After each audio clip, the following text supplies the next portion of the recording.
All right, let's get comfortable, get my coffee going here. I apologize for Monday. It was a holiday here in the US anyway. And I wanted to stream, but then, family gets in the way sometimes. I also wanted to, I don't know, thank those who watch some of these videos. It seems like randomly after I do these live streams, like 50 some people check them out. So if you're one of those people dipping in, even if it's for 10 seconds, I don't know. I'm not like a typical YouTuber or anything or like that, but I'd say, if you want to leave a comment and let me know what you find interesting, what you want to see more of, what you want to see less of, I'll definitely listen to it. I may not act on it, but I'll listen to it. So today we are continuing our journey. And where are we picking up? So we're picking up where we kind of left off last week. So I've been a bit busy with client work lately, and haven't been able to do extra work like I want to. Usually when I live stream, it's like after the stream, I'll accomplish some things. And then every time you dip into a video, there's something new. In this case, we're still working on the merging chunks, which I think we'll be able to finish up today. I have over here tasks for today. So I think we got to finish up the chunks and we're doing the merging. Well, so this got done. So that is there. Merging chunks, I think is working, but there might be some bugs. So let's finish off those bugs. Then let's see if it merges all the chunks. Then run the entire test suite. And I'm sure there's at least one test scenario where the chunks don't merge cleanly in that case. And then this render B-box thing, I think we're still going to do it, but I actually did realize there's a kind of a classic like 3D gaming problem with this approach. So originally my thought was, hey, like we'll based on the images we're getting back from the headset. Hold on, my audio is not working. Why is that not the case?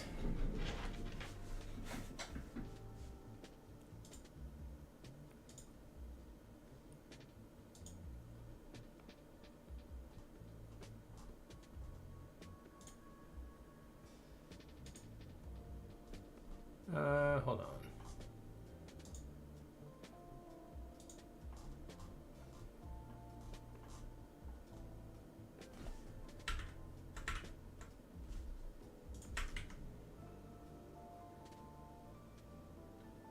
Let me unplug and plug it again.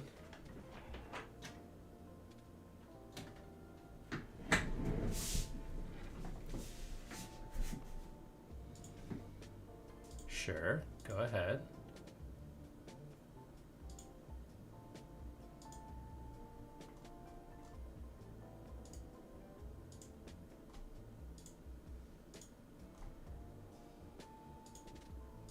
I have like so many devices here, and I don't know how to, I need to remove some of them. That's the microphone. That's that one. Is there like a new one now? Great, so now there's a whole, and every once in a while it seems like it adds a new one. All right, anyway, enough of that. So the issue is, okay, I could take a picture from the headset. In fact, let me just visualize this. Yeah, here we go. All right, so this is an image coming off the headset. So what we could do is, just like we're basically using this region to compute a box around this region. And so we know where that is, right? So we could bring this into Godot and basically say, where in 3D space is this box, and place the book in your hands exactly where it actually is in the real world. The problem is this is 2D, and obviously in the 3D world, it's going to be 3D, right, in the VR headset. So I think that's the root problem. You may know where this is, the shape of the page is, and maybe even the warp and skew of it a little bit in a 2D image. But then once you take that to 3D, like you don't actually know where it is, and you don't know its depth. How far is it away from the camera? So I actually have some thoughts on that, some longer term, like here's that issue with the approach I was going to take before, because you can't just do that. You can't just throw it in there and expect it to work. The other example of this is like a crosshair. So in a lot of 2D shooter games, you might have a crosshair in the middle of the screen. And so then you move, maybe your mouse around in a first-person shooter until the crosshair is over an enemy, and then you click the mouse or hit a keyboard or keyboard key, and that'll shoot at that target. And so you'd think, okay, well, VR, I'll just add a crosshair. And if I just put that at the middle of the camera or the middle of each lens of the camera, that should work, right? And it's like, no, it actually doesn't work. Like the solution you kind of have to do is you almost have to do like a raycast from the center of the headset, and then along that raycast put something. It's I don't fully understand it. I know enough to know that like it's a little bit more complicated. I've researched it before, but I've never implemented a solution. So I think this needs that kind of solution, right? We could do something like figure out like the center of the page in the image, use that to like do a raycast, and then along that raycast, and then also use the hands, because the Quest 3 tells you the coordinates and orientation of the hands that it's detecting. So based on that, which I'm already using a little bit, you can kind of know where the book probably should go. So I have like a more complicated solution, but I don't think I want to waste my time on that just yet. One of the challenges with this project is every time I think things are about to get easy and I can start moving on to easier problems and moving faster on this project, I run into another hard problem. So I'm trying to squash hard problems as I go, in the sense of flatten them down into simple problems. Quick fixes that, if given the choice between two paths, pick the one that's easy to change later, is one good mantra I sometimes follow. And so in this case, is there a quick fix that's easy to change later, swap it out for a better solution later, but that then unlocks me to move on to a new hard problem? So in this case, I think I can keep the existing logic where I'm mounting the book basically to the wrist of the hand that's detected by the headset. But the problem with that is if it gets occluded at all, if the camera doesn't see it for a brief second, if your other hand moves in front of that hand and then it can't briefly see it, things get wonky, the book gets all thrown off. So I think I can do something where I can use the coordinates of the hand, but then fix the orientation to be vertical so the book's always readable.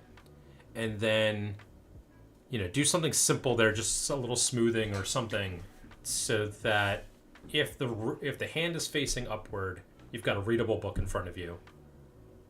And if the hand is facing downward, then we make it disappear. And then long term, do something that's much more accurate, where it's actually following the book in 3D space in a more meaningful way. But anyway, I think this quick fix wouldn't take long. I'm sure it'll take longer than I think, because every time I try to implement something, it takes longer than I think.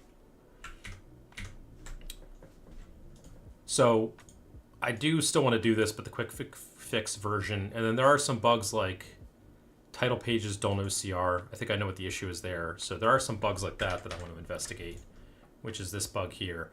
Really, I really think this needs to get to a place where, for me personally, it feels comfortable and natural and good to read a book with the headset on. Whereas right now it doesn't. Right now I still have to do some things that are, even for me, and I understand how it's working, it's kludgy for me. Which means if it's kludgy for me, it's going to be, nobody else will be able to stand it.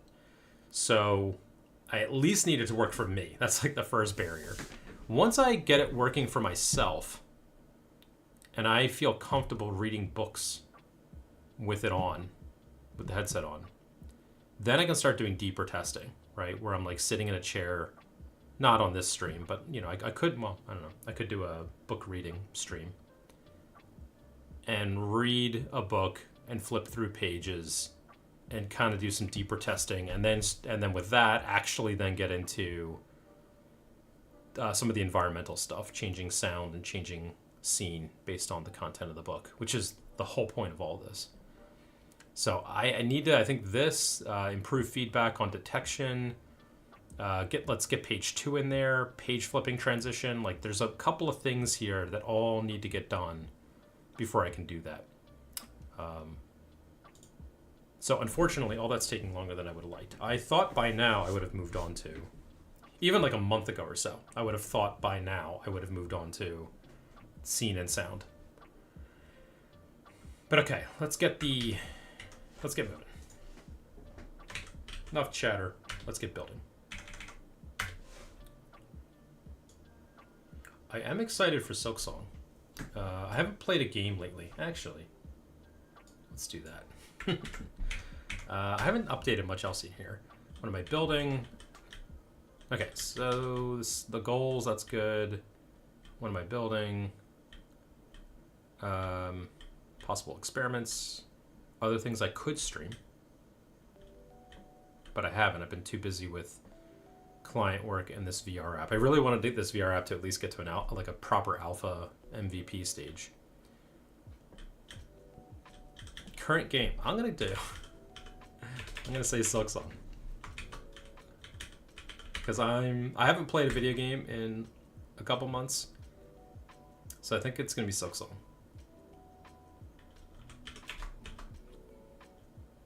Is it Silksong capitals? I don't know. Cool. I'm calling it. I'm saying I don't normally buy games on launch. Ever. But I think I'll buy that one maybe.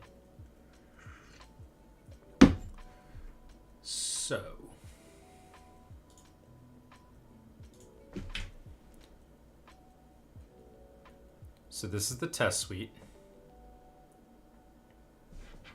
I think I did a build recently that didn't have this. I think I switched off of this to record a clip for devlog. So let's rebuild and run this again. This one scenario. And if we go and look at where we're at, so this is the current state of things. What do my notes say for myself? Time to first text display should be roughly the same, but now new chunks will stream in more quickly and naturally. We were already chunking, but it was 10%, 30%, 100%, and those later chunks were reprocessing the entire page. Now we will break images into 4 to 5 chunks with a little overlap. Okay, so that doesn't really tell me too much. What did I change here? Do have this test counter.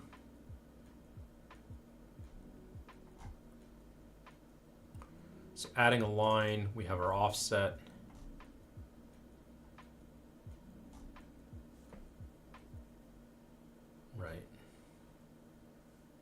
Right, we do the offset because the new chunks need to get adjusted accordingly.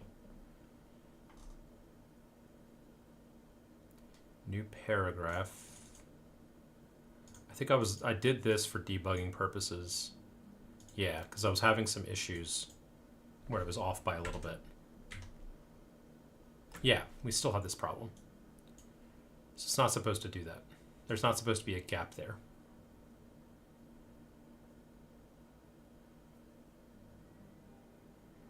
So, okay, got results from OCR, processing page.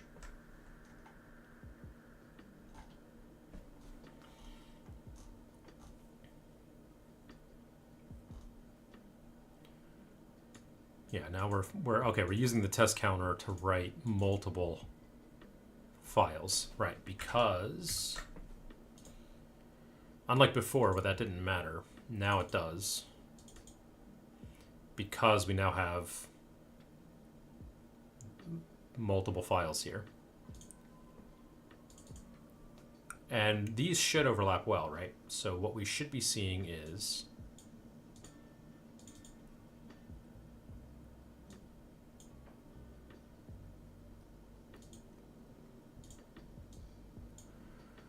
yeah, this first one should be okay, and then this line during this stage of market development should overlap well with this one. And so though that should be the key, those two lines being basically identical, that should allow them to stitch together properly.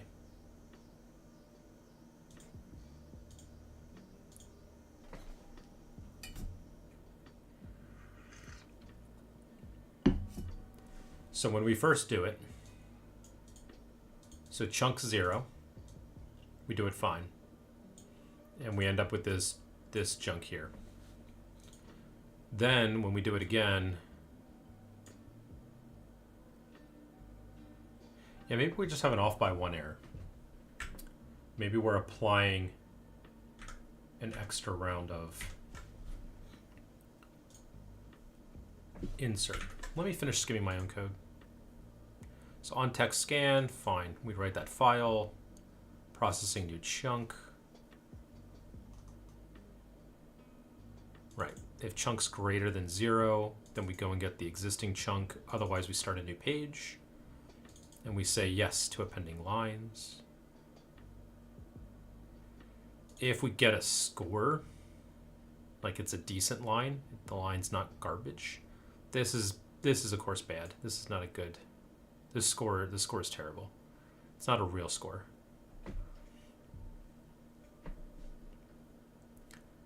And we can append lines, then we add lines with our offset. So what is our...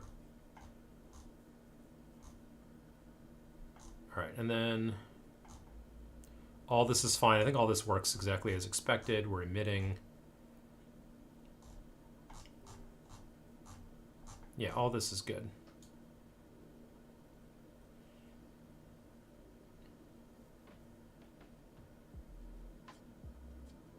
This is code that I'm going to delete because I tried doing it on the C++ side and that ended up being a mistake. The test suite.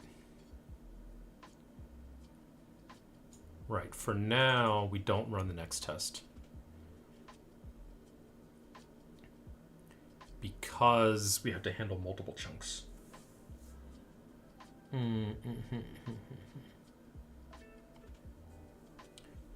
right. I'll have to figure out a fix here. Assuming I do want to keep this in the test suite, because if this code ever breaks, I want the test suite to fail. So I do need to make this a permanent member of the test suite, which means I either need to say if chunk number... I mean, I could hard code it for now and just say, look, if chunk number is 5 or something like that, then move on to the next test. Otherwise, we sit here and we wait until we finished. Or I could do it time-based. If it's been more than... Like when we first get our first chunk. If it's been more than 5 seconds or whatever, then we move on.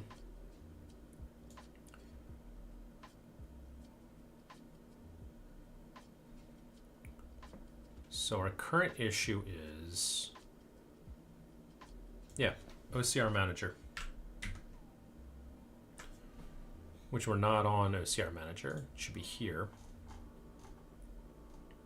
Okay, so when we come through the first time, let's just walk through the logic logically. If we can be logical about our logic.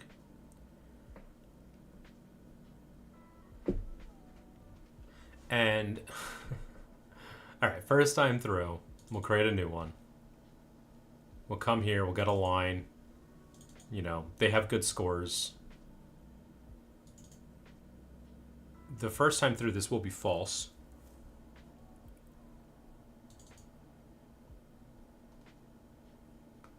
Sorry, no, it'll be true. So the first time through, it's true, and we just add the lines. The first time we add it, the offset's 0. And it stays 0. Okay.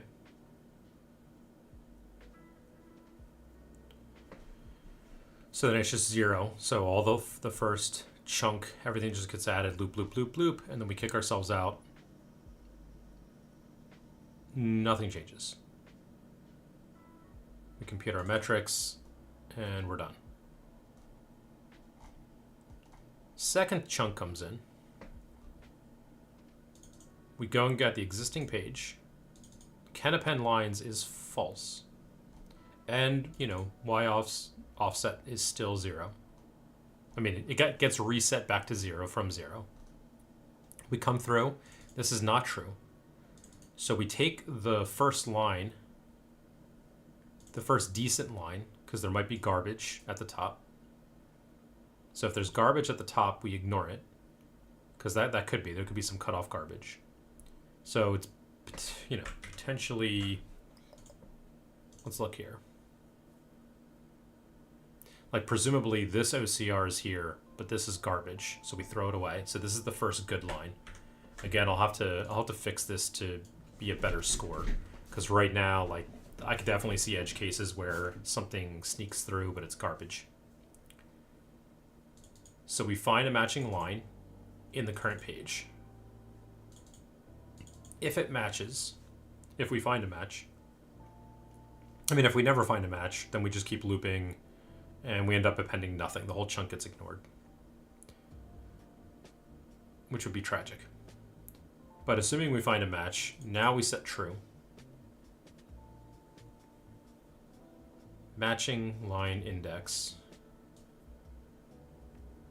We compute the Y offset.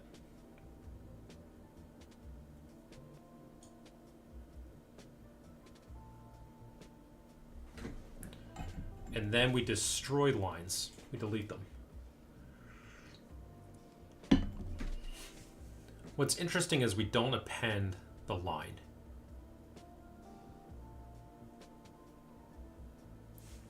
We're supposed to keep it. And if we're supposed to keep it, then why is during moved down? During should still be this during.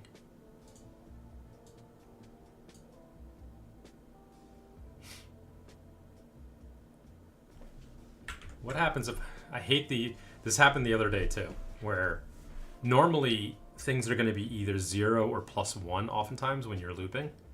But what if I just do 2? Does that? Oh yeah, I gotta kill that. Now I can skip, actually. I can skip all the time because the backend code shouldn't have to change ever again.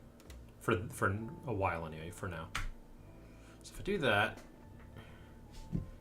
hopefully, I wonder if it's good. In theory, I should end up with 2 duplicate lines.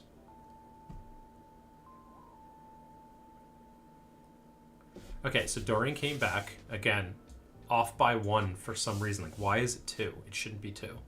It should be +1, but okay. So we got that line back.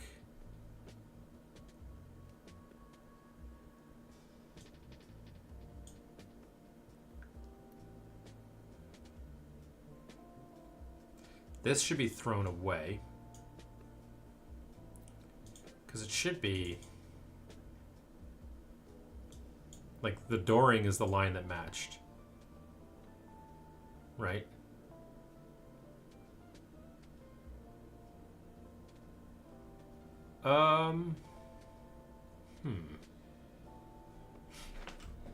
Let's improve our logging.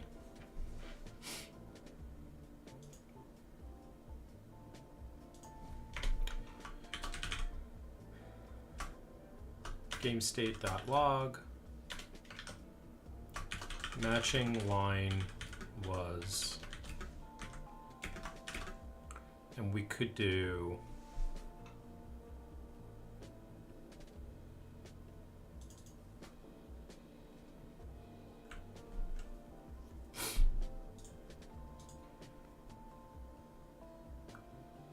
what was I saying? Sure. Let's do, fine. Line text.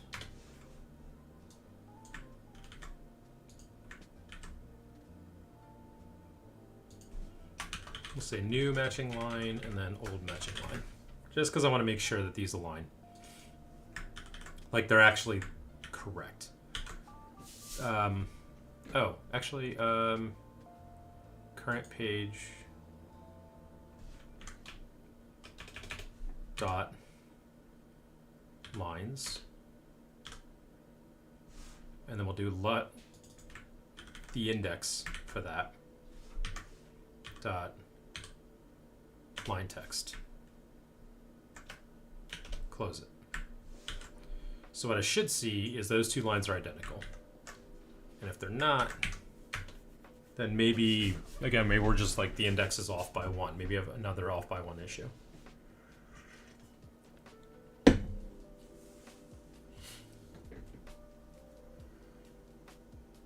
Yeah, they match. One of them is slightly different. It's got this 3 on it for some reason. The new with the old. So let's keep the old during the stage. Right. So that's working. This index is the index of the line that we want to keep.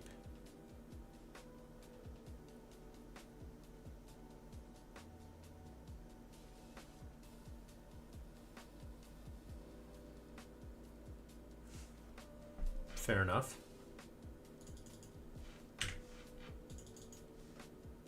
So that's good. Can append, sure. Our offset. GameState.log. Offset is string y start offset. So that's our offset.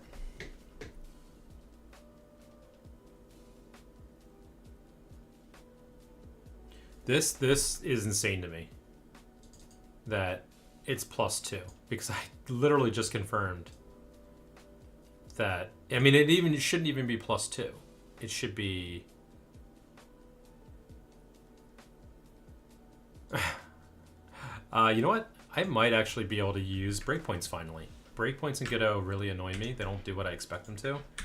But this might actually work. Although Lord knows it's going to end up being. Oh, I probably can't, right?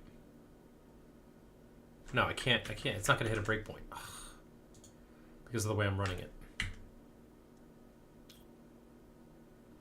Offset's 88.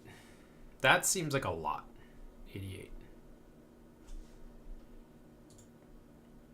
Like, actually, if I... Did I have VS Code open? Here, let's kill that.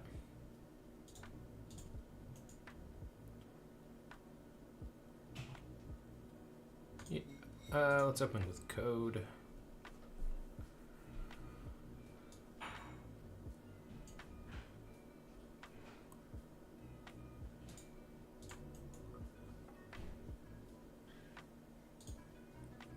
Okay. So here we are. See, it says 88. Maybe that should be it. Like, this is 88.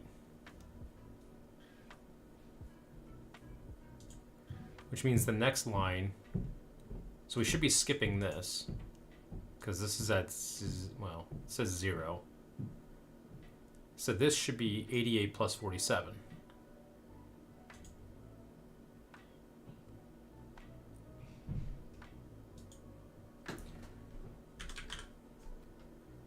Let's actually do that math.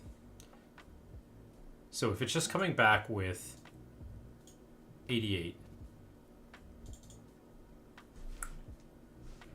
I'm pretty sure it did in the logs.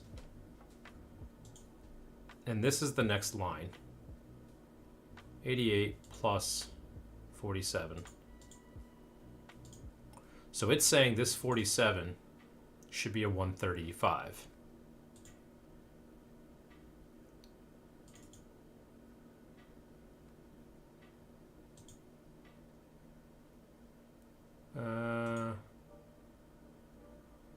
And why does that not work?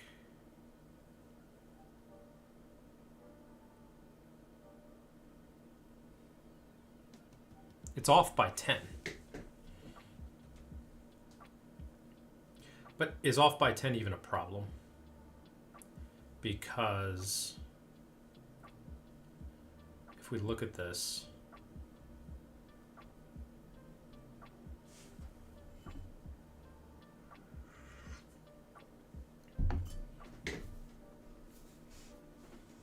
you know, 50 to 88, like we got 51 up here. 88.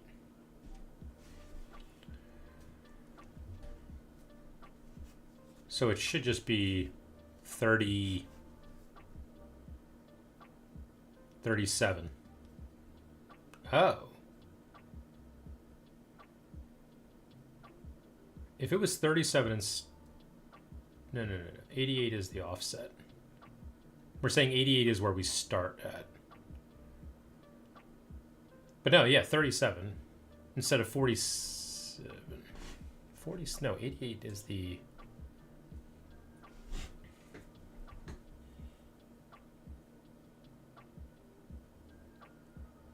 This one's 0. And then 47.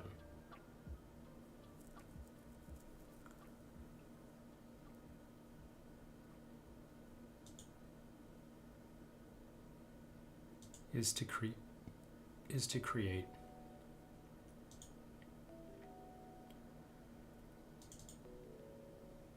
126. So it might be off by 10.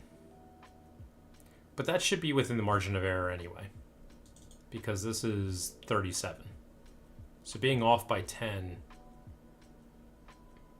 maybe that's a problem.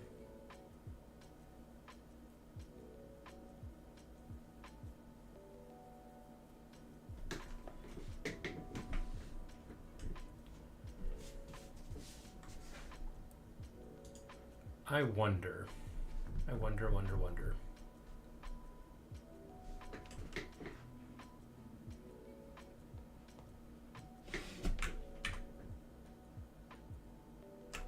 So, in any case, the starting offset is 88.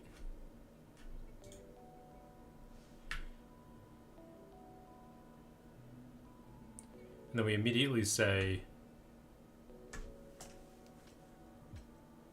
okay, so we do our slicing, fine. For whatever reason, I don't know why, but this works.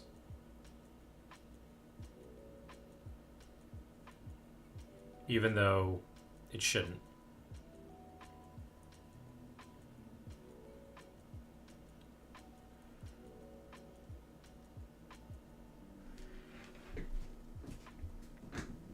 Or does it? Well, yeah, so we ditch that current line. And then we loop back around.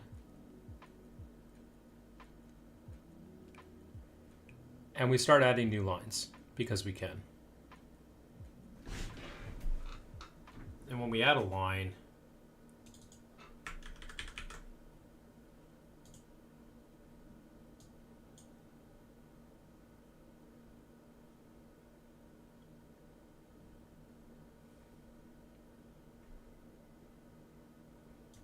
yeah, let's just do if y offset. We'll do gamestate.log. Moving start of line from string to string, close it up. And we will do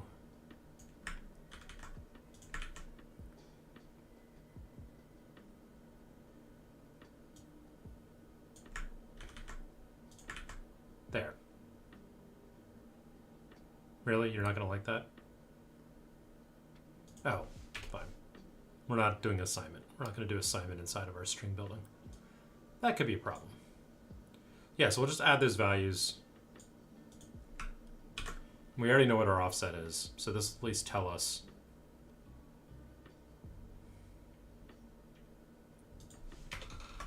We'll do gamestate.log. Line is line.lineText. Maybe this will tell us something.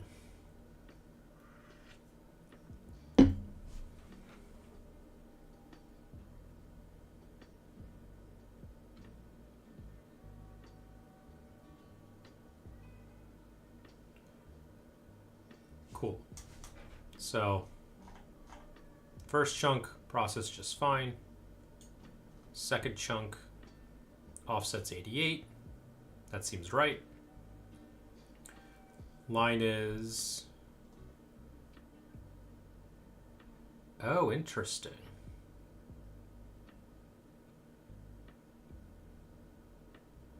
Wait, what?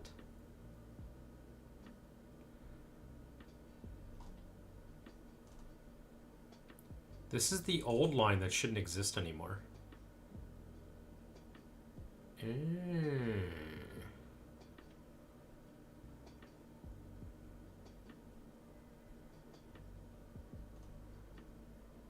So is it slice that's a problem?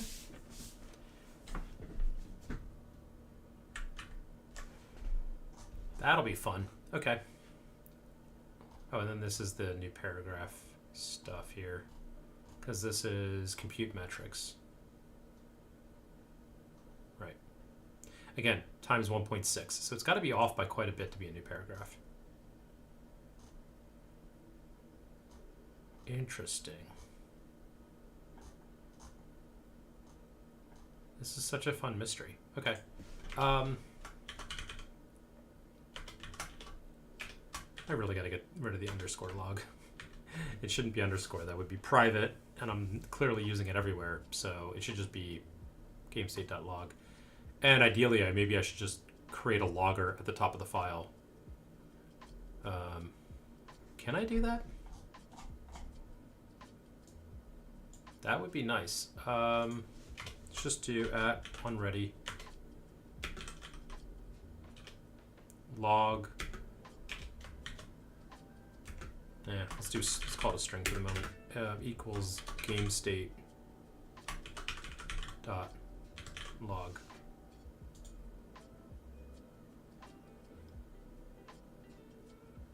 Fine. Logger. Oh, var.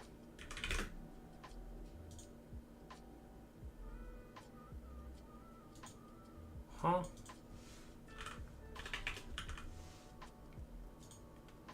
I mean, that's a function.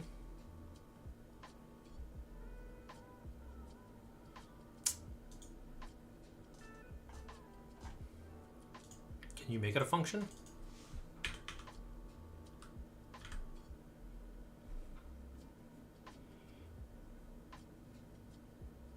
Oh, it's not gamestate.log, it's gamestate._log.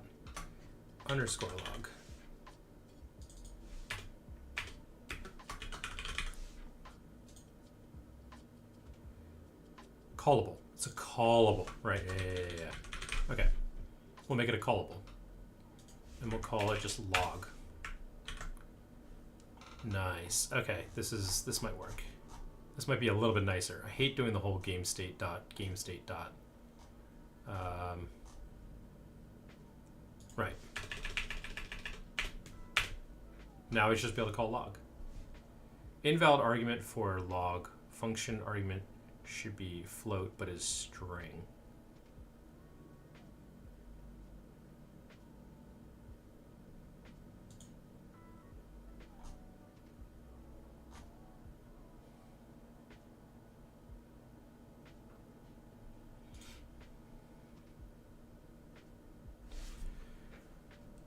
Function argument. Argument 1 should be float, but is string.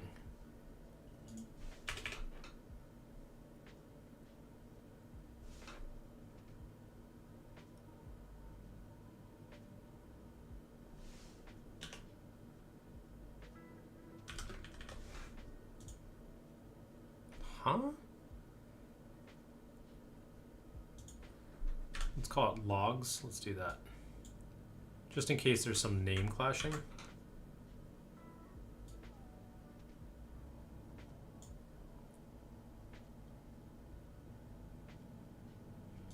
Logs is 100% a function. Yeah, I think log was maybe reserved. So onReady var logs logz.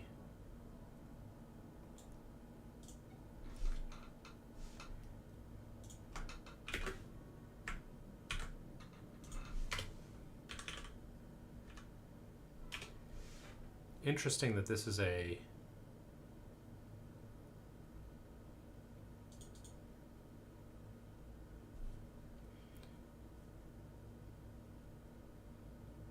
os.logger, custom logger to receive Loggers can be registered. Okay, I'm not doing logging correctly then. It sounds like I thought Godot didn't have a good logging system. It sounds like Godot does, and I just need to use it properly. So, all right, fine. So I can register a logger, and I can probably do it on init, and I just wasn't. All right, Meta, you need to go away. Right. Okay, so I'll probably refactor logging at some point to register proper loggers, and then I also want to, do some other things to improve my logging.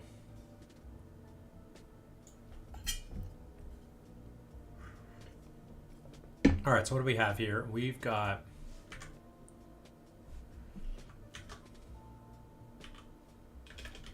current page is now current page dot page text.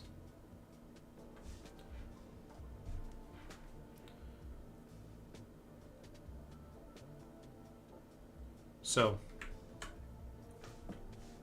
let's clear that out and let's run again. So the first time through, it doesn't matter. We know that works. It displays the text correctly.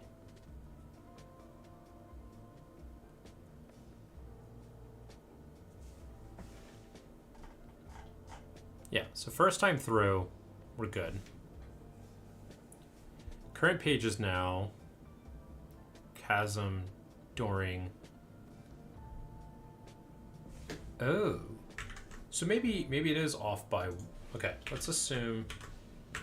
Let's run this again, and we should just not see this here now. This maybe should drop out. I could have sworn it didn't, but maybe it does. So maybe it is correct. I mean, it shouldn't even be that. It should just be. It shouldn't even be +1. It should just be that index. That index should be accurate. Okay, there we go. So again, this is good. And then chasm during. Right. And then the next line is, this is crazy. So for whatever reason, like this line didn't change at all.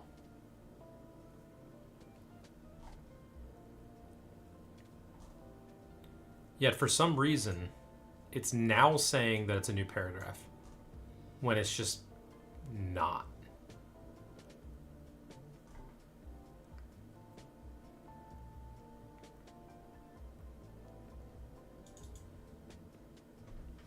And there's a new line at the end of it. I think there's always a new line whenever we log the text like that.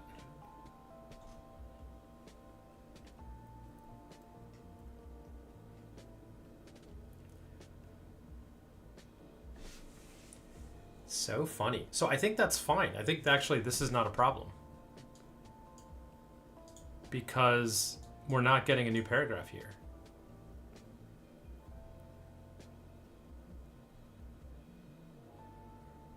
And it's saying, it's screaming new paragraph.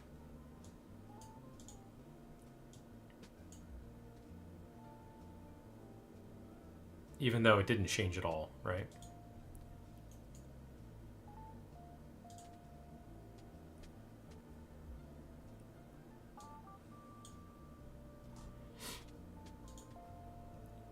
I mean, it's literally 1788. Yeah. It didn't change, so it didn't change at all. Ah, this is great. I love errors like this.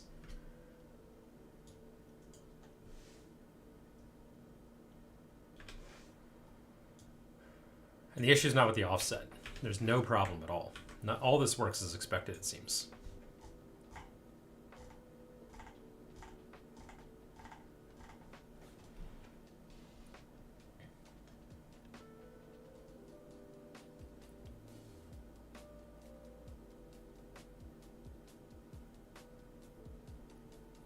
So I put the log here.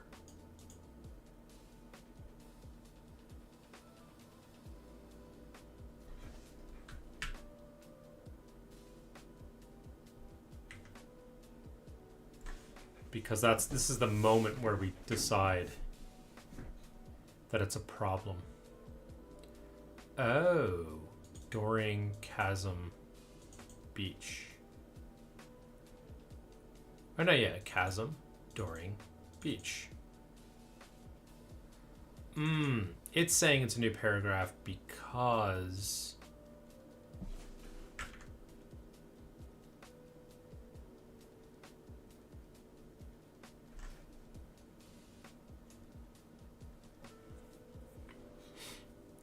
so lines to compare. So actually what I should be doing is, let's be real. So lines to compare the 0 with 1 is this one. So that's distance from previous.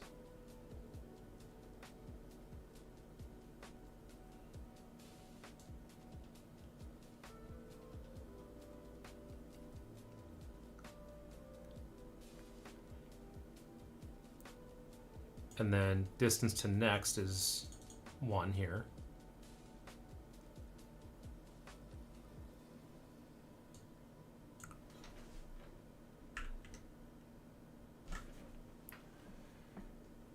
So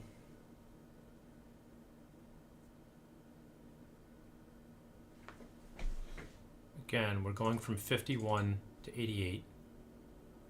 So that's 37.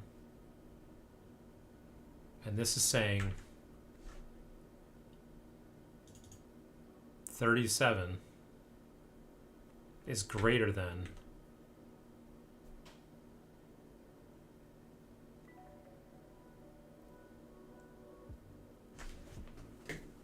can't be. It's like it literally cannot be.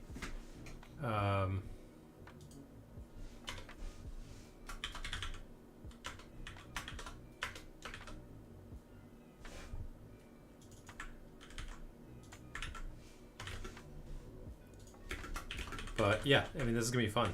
So.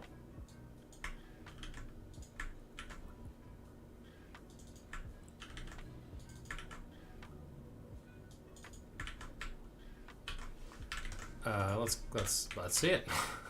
Like, I'm sure when I find it, it's going to be the tiniest of little bugs that it's somehow introduced at some point.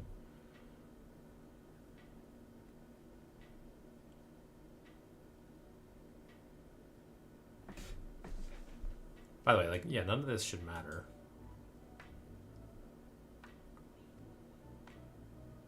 Distance to next is negative 48.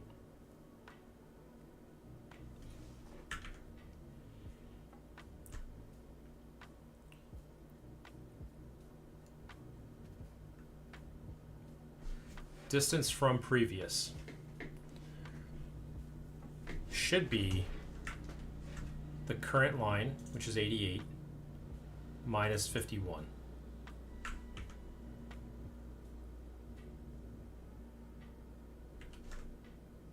$135 minus 88. Yet somehow we end up with a negative number.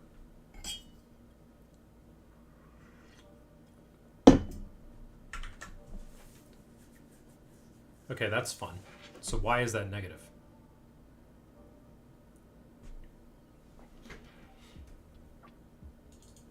What's average y doing?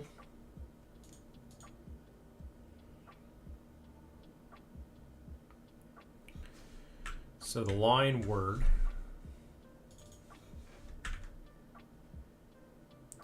one and 3 divide 2. In this case, it should be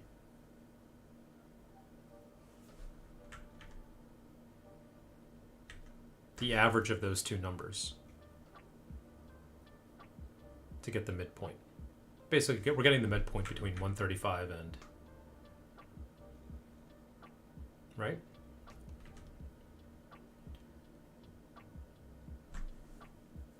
So it should be like around like 150 something.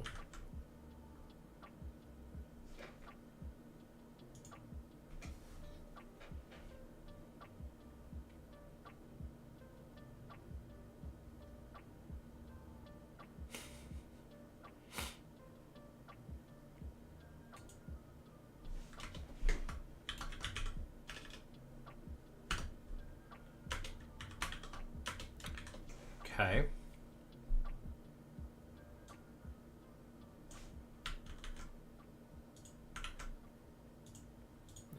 Command key, that is a MacBook thing.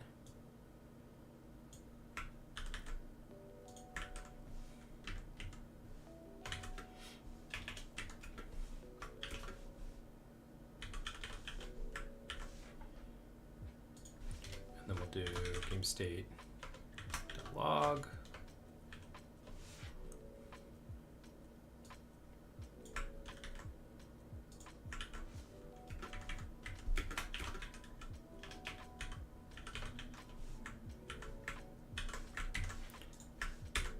Sure. I don't know why that's negative, but for whatever reason it's negative, and when I see it, I'll see it.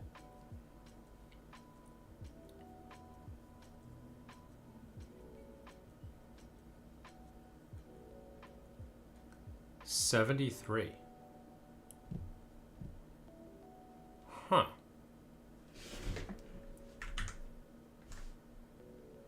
So 73.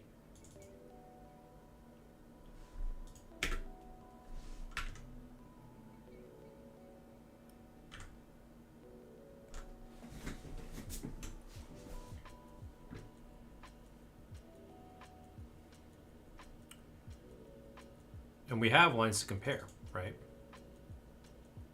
And we have it's B-box. So lines, the average Y of lines to compare 1 ends up being 73.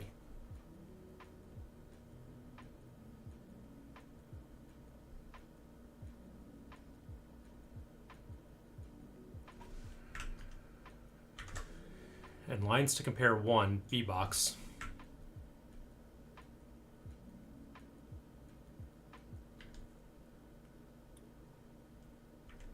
is our third line down there.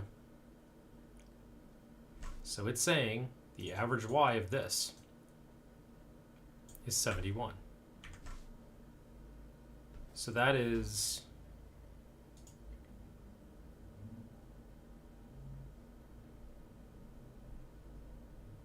oh, it's the word?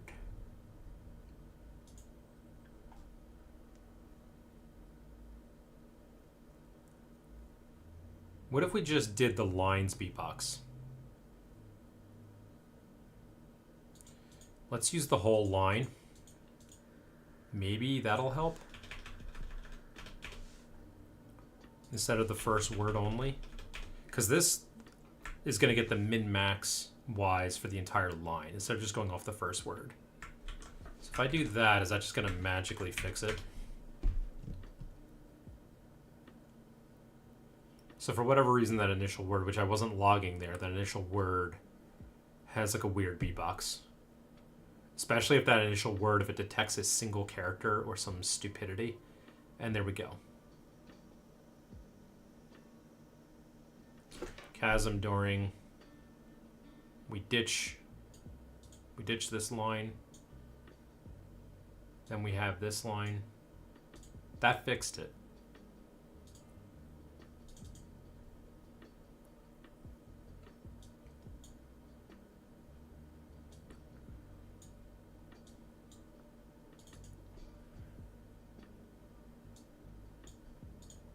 So, yes, yes, yes. And then, for whatever reason, Beachhead doesn't OCR well.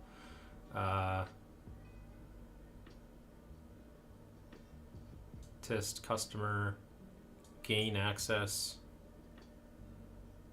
All right. That worked. Now let's just see if we got it working for everything. So, for that, I think I actually do need to go back to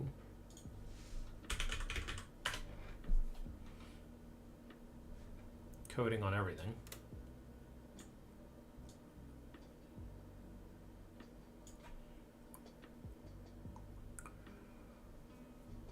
So here we have the 2 chunks only, right? This is a test suite run. Yeah, I'm going to rip this out. This whole, like, do the full run. No, I think we're always going to do this. So I think I'll get rid of this at some point. Can I... Hold on, how do I collapse that?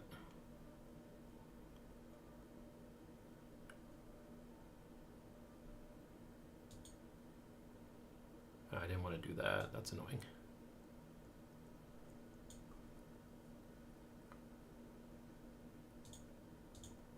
Oh, right. Fine.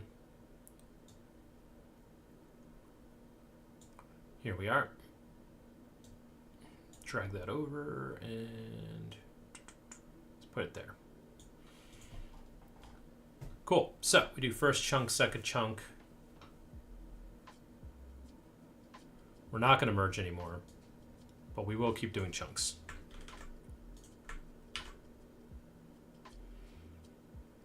So what did we do here?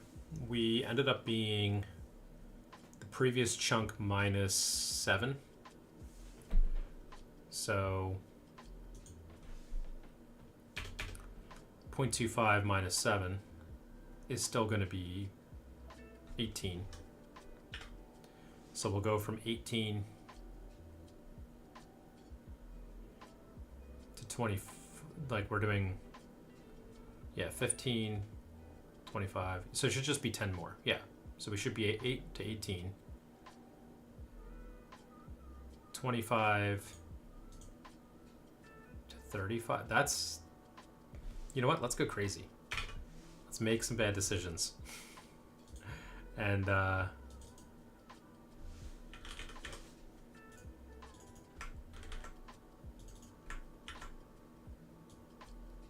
if it works, I mean, you know, great. I mean, the issue with this is doing it this way. Effectively, we will reprocess some lines over and over again. And so on the whole, it'll take longer to do the whole page. Instead of 25 seconds, I think it takes right now to do a whole page, it might be 45 seconds, you know? But the positive there is that the results will stream in. So it'll take longer overall, but you'll be too busy reading the first paragraph of the book to notice that it took 45 seconds. And you're not going to read a whole page in 45 seconds. I mean, if you're a speed reader, sure, but...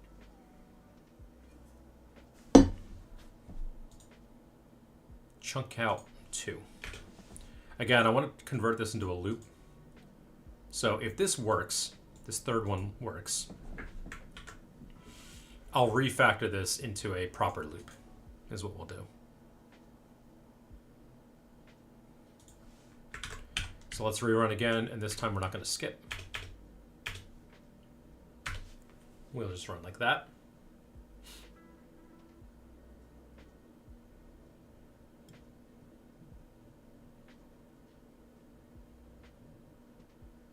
So it's going to take a moment to build. And then let's see if we get 3 chunks together.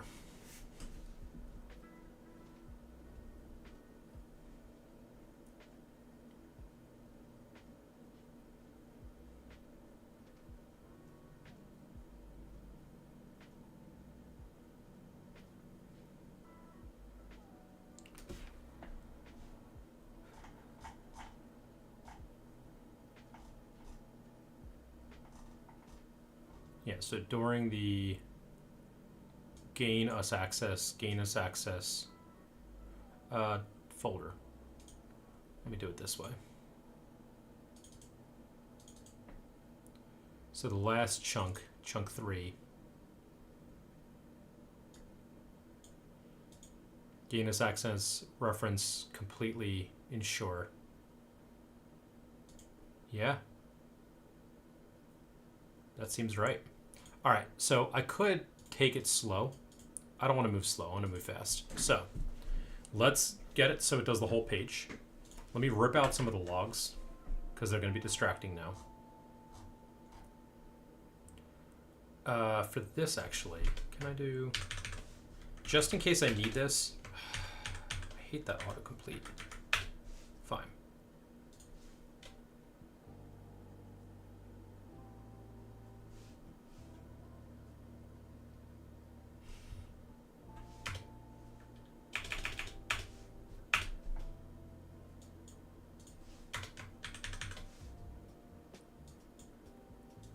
let's move that.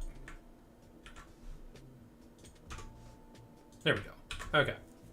Because we're still, this is where we're setting the value. So we do need to still set the new paragraph value, but we'll leave this here. I get the feeling once I get it working, one of my test scenarios will fail, but then we'll debug that at that point. So let's do it as a loop.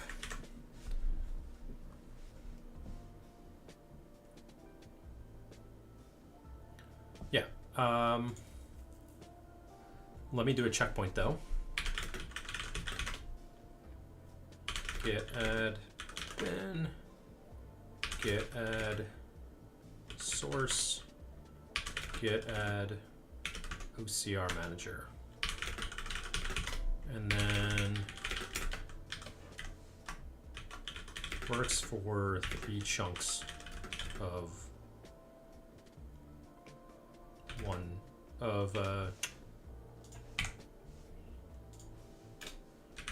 angled test case. So we'll push that up. That way if I break something, you can always roll back. Always good to do this. 1, you don't want to lose work should your computer ever blow up on you. And then 2, you don't want to be in a place where it was working earlier today, but then I broke something, but I don't know the thing I broke, and then you're spending hours trying to figure that out. Having these checkpoints actually makes it easier and faster to figure out what you broke when. Because if something stops working, actually this is the issue that happened a couple weeks ago, right? So I tried implementing a different, instead of label 3D in Godot, I tried a different technique that I heard was better. So I ripped out the label 3Ds and replaced them with a different type of component, a different type of node. And the app just like didn't like work at all. Things weren't rendering. Like I couldn't figure out what the issue was. And at first I didn't think it was that node. I've never had a node fail on me like that before. So then when I rolled back and deployed, I was like, okay, that works. So then it's something in this one specific code change, this one checkpoint of my code that broke things. And what's in that one checkpoint of code? Me swapping out those nodes. It's like, oh, that's weird. That's unexpected. All right, let's code. All right, so okay, let's make this a loop. So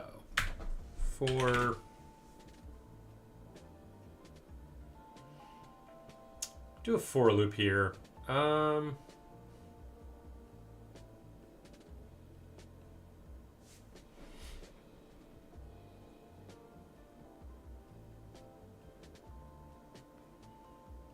Let me do this in an interesting way, right?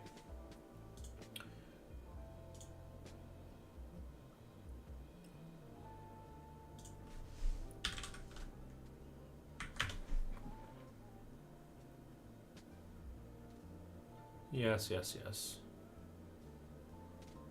Allow the use of your chats and coding sessions to train. No, I don't want that. All right, so in C++, I want a basic for loop that iterates on a hard-coded list of floats. Can you give me the quick snippet of code for that? And I said quick snippet. Do not write a whole file, which I'm sure you're going to do. You can also, no, okay. No, I didn't want that.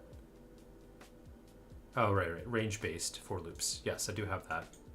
But I need this. Huh? Why is that not working?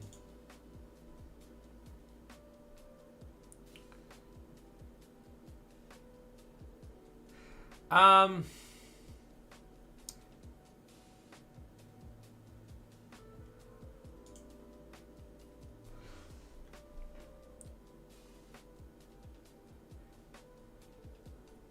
right, let me, I mean, I thought about hard coding it, but what I really want, all right, this is good. I'm thinking now that what I really need... Again, why is this not... So this first link no longer works, even though it gave me the example.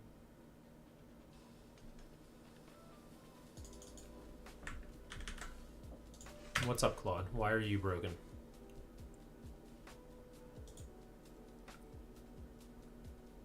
Wow, I've never seen that before. So this first code example I just can't even get to anymore. I think now what I really need is a chunk size and then a range-based loop of floats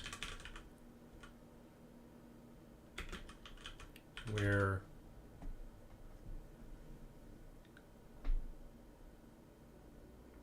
we are going from 0.0f to 1.0f by that chunk size. Can you do that?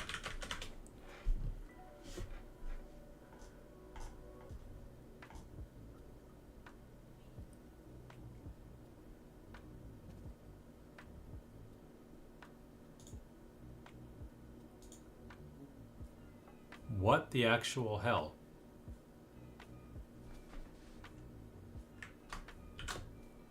Huh? You're completely broken.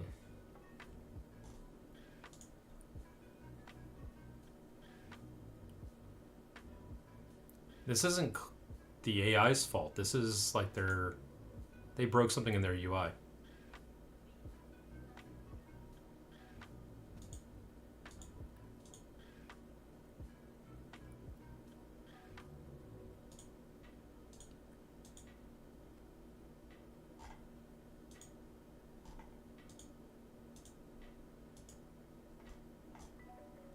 That is, all right, fine.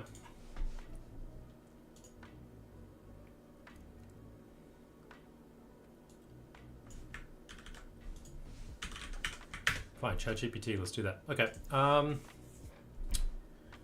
in C++,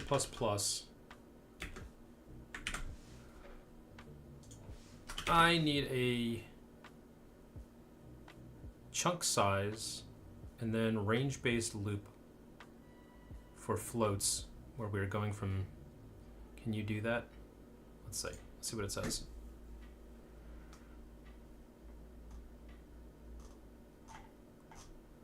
Oh, god damn it, ChatGPT. Here we go. Float range from 0 to 1, chunk size. Yay, okay. Yeesh. It's the kind of thing, like, I was almost better just searching it up myself.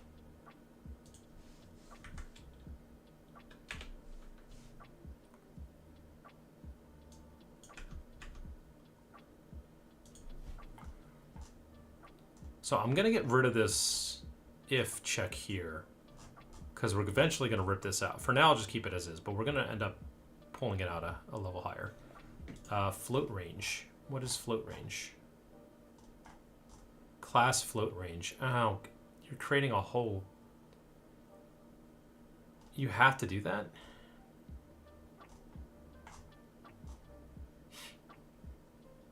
Current step.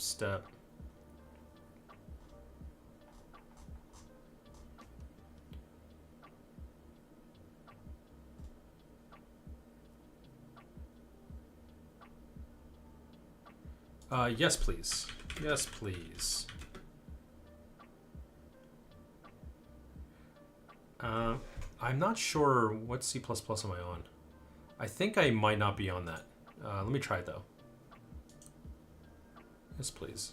Show me that version. I think I'm not on 20, and I don't really want to switch to 20 at the moment. With C++ 20 or later...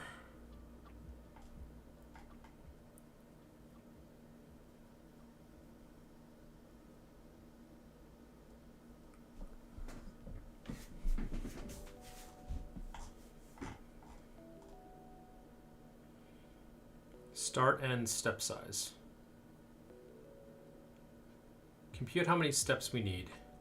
Round up in case of small precision errors.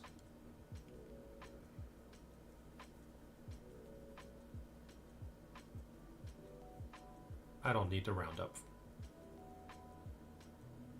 But sure. So we have our count.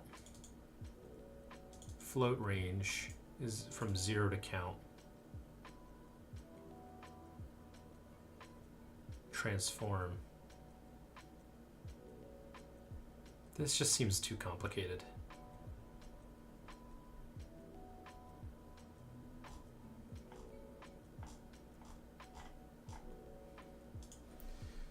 Is there a version of this where it's just a while loop and I add the chunk size?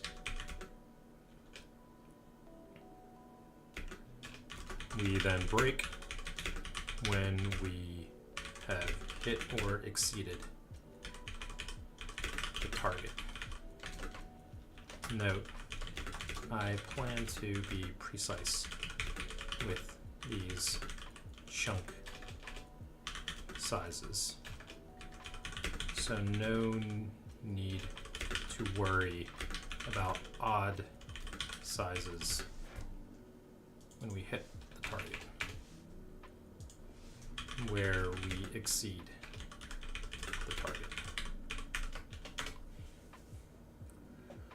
If you're sure your chunk size divides the interval exactly, yep, you can go super simple. A plain while loop.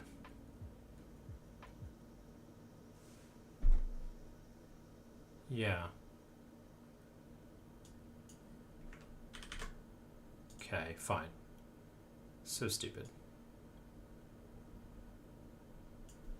Yeah, so we should be able to do... So, okay, so it is just, they can just do a while true. Fine. Lowercase true.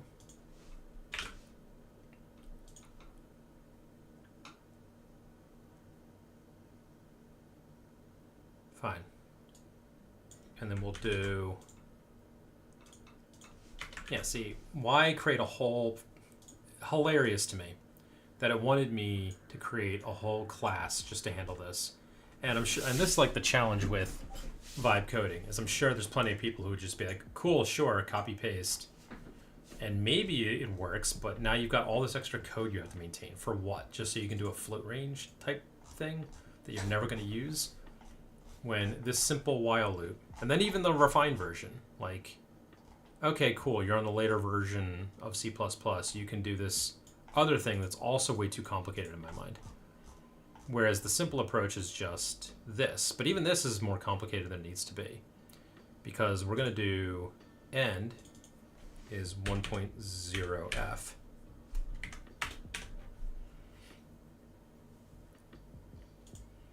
And then we'll do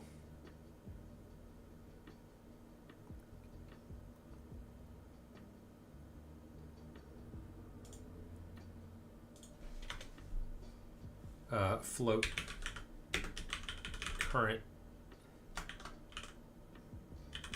index equals 0.0f. That's probably fine, right? Chunk size. Yeah, it does seem like in C++ they want, was that camel case?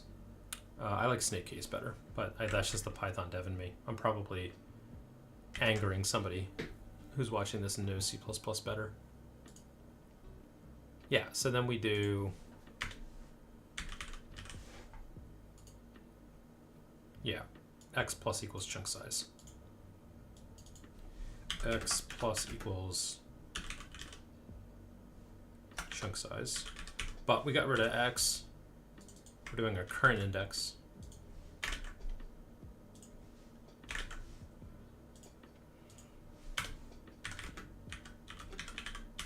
And that's it, right? So we have our step size,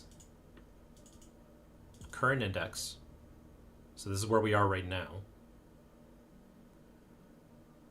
And then if we've hit 1.0, we leave. In fact, we probably want this to be the last thing we do.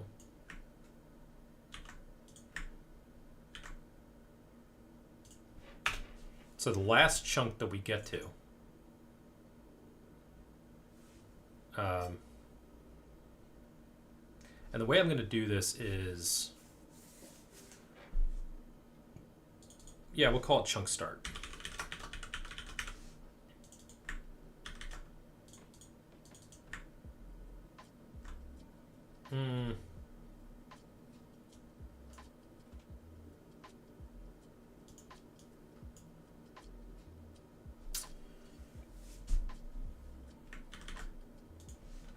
Fine, we'll do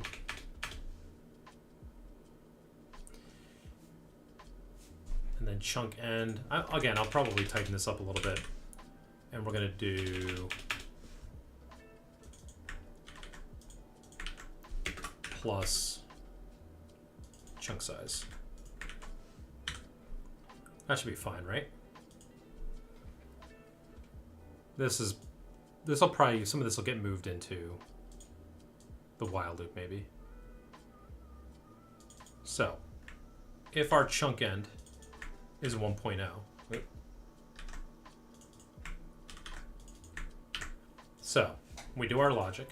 If we get to the end of our chunk, we leave, we break out. Otherwise, we move our chunk end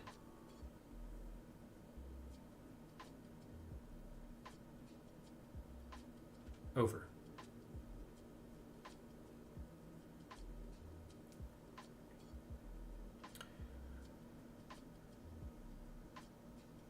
Now we're going to be at 0.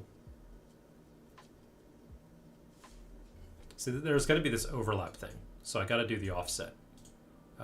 Let's do float chunk offset equals, was it 0.7 float? So that way I can configure that. I can just change this number, right? Because we do, here we're doing 0 to like 15, and then we move up, but we're 5, 6, 7. Yeah, we're off by 7.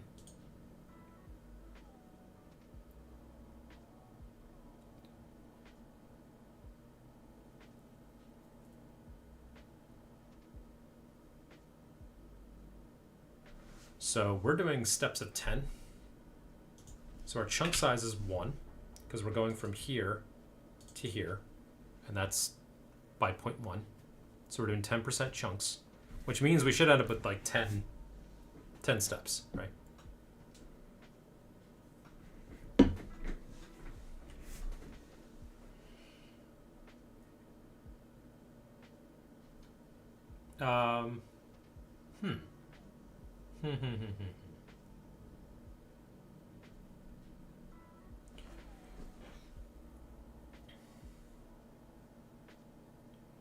Let me think here.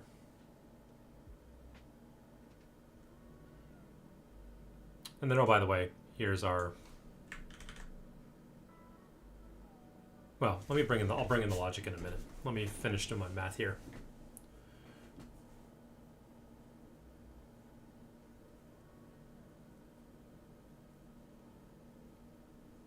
So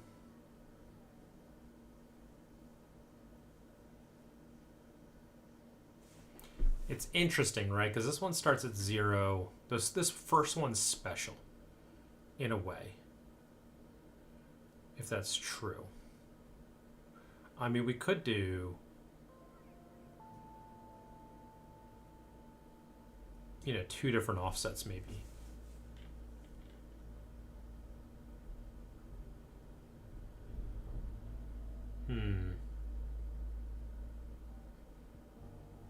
It's weird, right?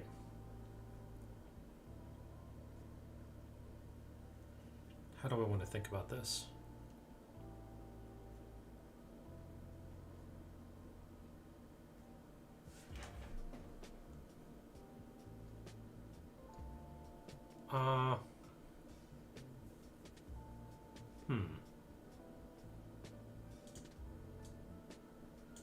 Let's start with chunk end. and we'll do 0.15 float. Let's bring our code in. Let's just try it. And we'll fix things as we go.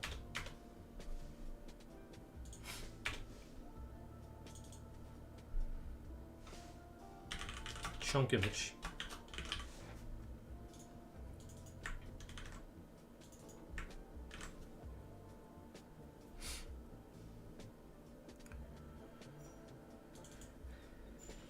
And this name's gonna have to change.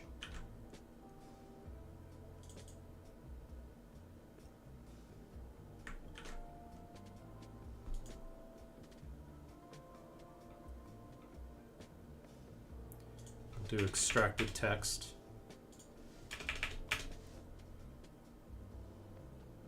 And then int chunk count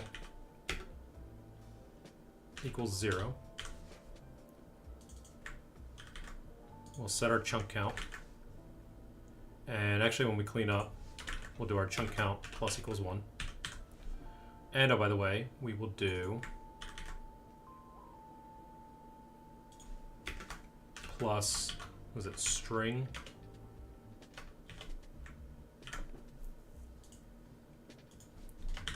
Num.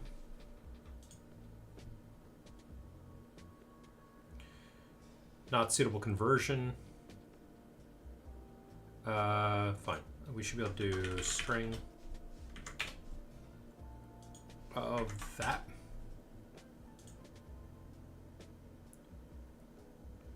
String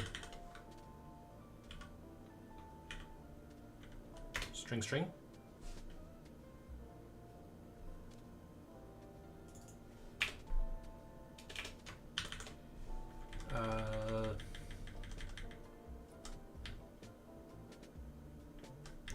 It's got to be a string, right?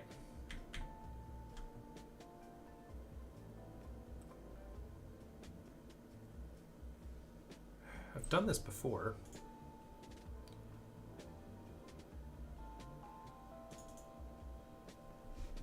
Didn't I?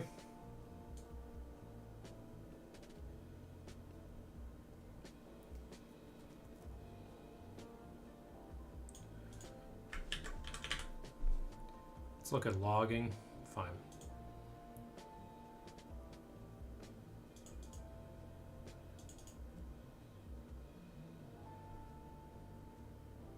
Yeah, I should just be able to do string.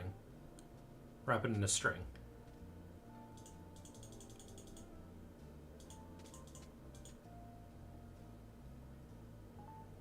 Yeah, why does this not work?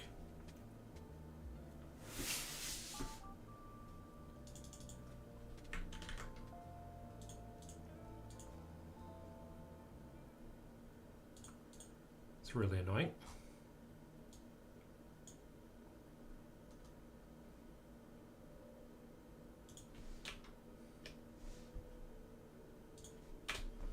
What's its error?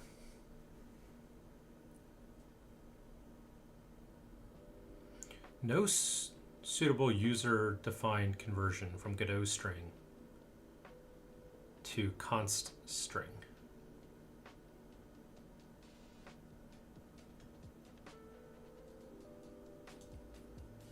Hold on. What if we did standard string here? std string.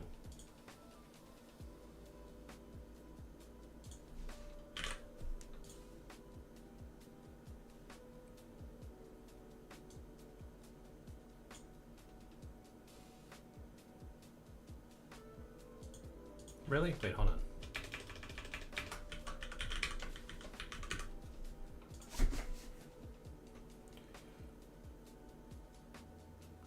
No suitable user-defined conversion from Godot. So this is a Godot string to, okay.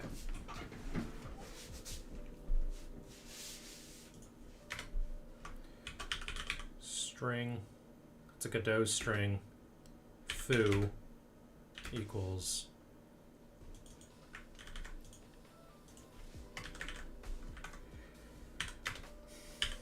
foo plus equals this.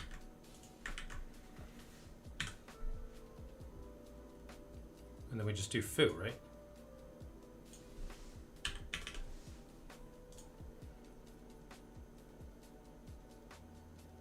Yeah, okay. Standard string. std string.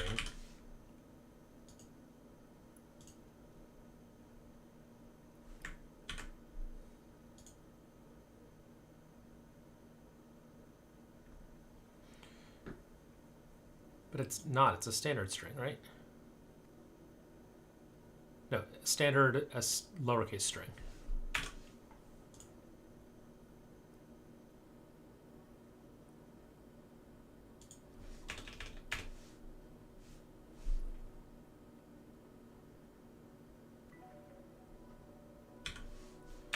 Okay, hold on. No, that's OCR. Wrong spot. Hold on.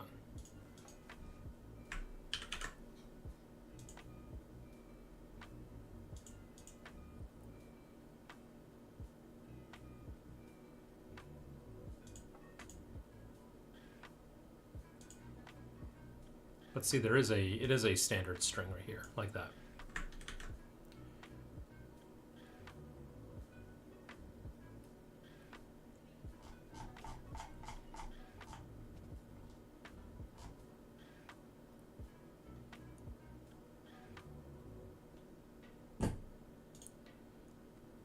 So it should be, okay, sure.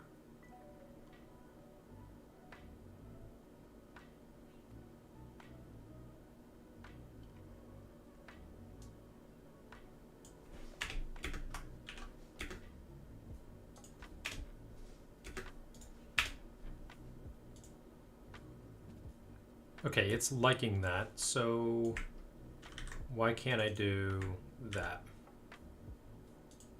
I can do that.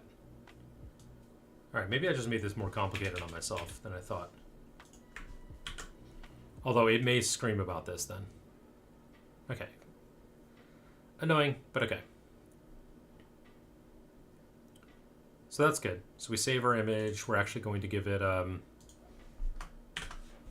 a name that's going to be unique, so we don't have conflicts there. Get our text, we lock our mutex, we set our chunk count and everything, we hit store, and then we do another loop. If our end is 1.0, we leave, otherwise we increment some things and we go back around. So,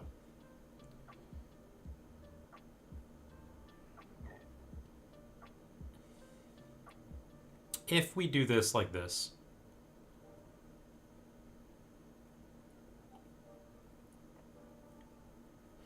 if we do our chunk end, let's use chunk end as our thing.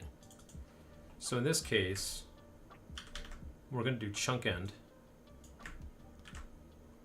and then this will be chunk end minus chunk offset. I don't like doing minus based things, but this will work, right? So that's good. And then we increase chunk end by our chunk size, which is going to take us from 0.15 to 25. Now, see, this is a problem now, because now we won't be at 0 here. We would be at like 7 or something like that. 0.07, which is not where we want to be. See, that's why that doesn't work. Fine, let's go to chunk start.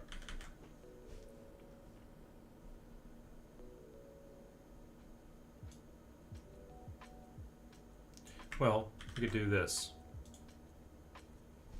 Fine. Chunk start equals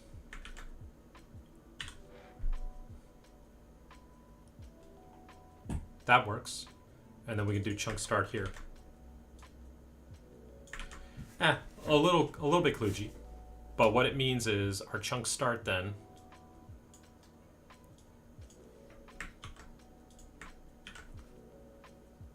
so on our first chunk, we'll go from 0 to 1, 5.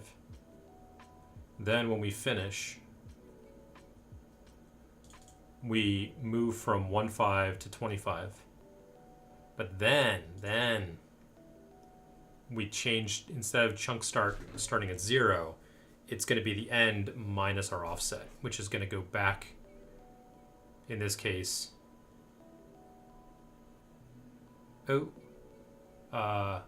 not the new end, it's the old end.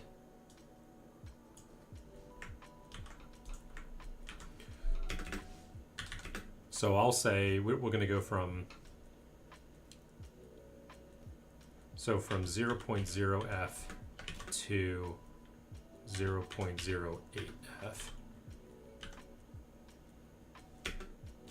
And then this is going to go from 0.15f to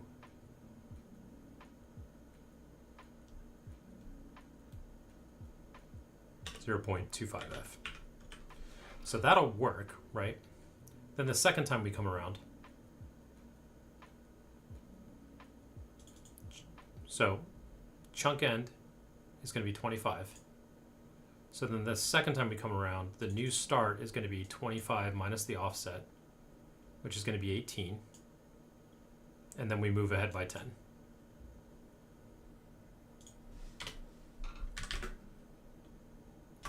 Move our window in a way that there is always overlap between images. And that should work. And then we should keep going until our end hits 1.0. Since we're doing step size of 10,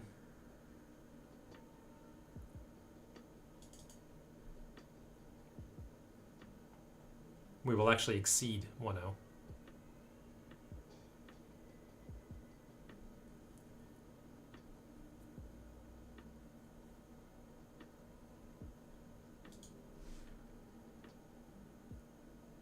Fine, we'll do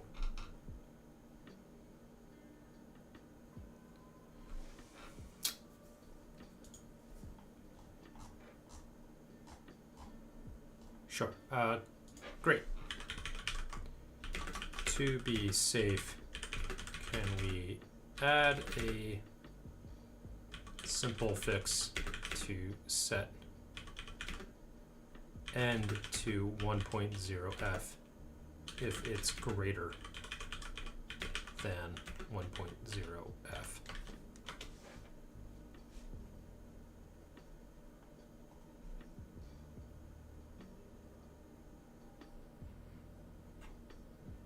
Min, right. Okay. Clamp it. Cool. That makes sense.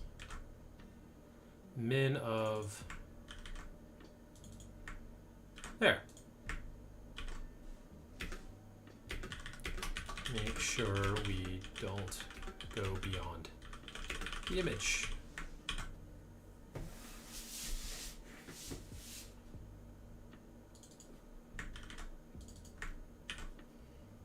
Great. So now we have our chunk size, which is our step size. We have our start. We have our end. We have our offset and our count. So we do end up needing everything. So this should loop until we've hit everything, and then when we're at the end, break. Cool. And I don't need any of this anymore.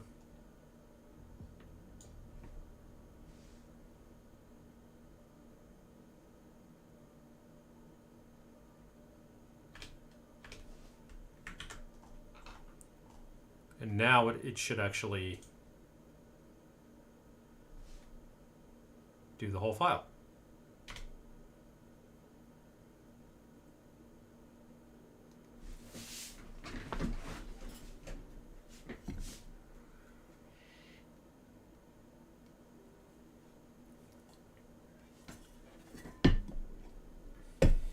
Do our build.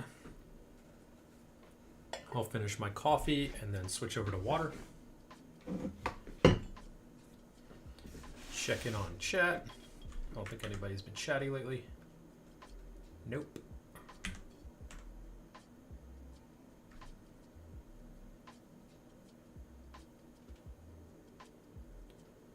And now it is, we got an error.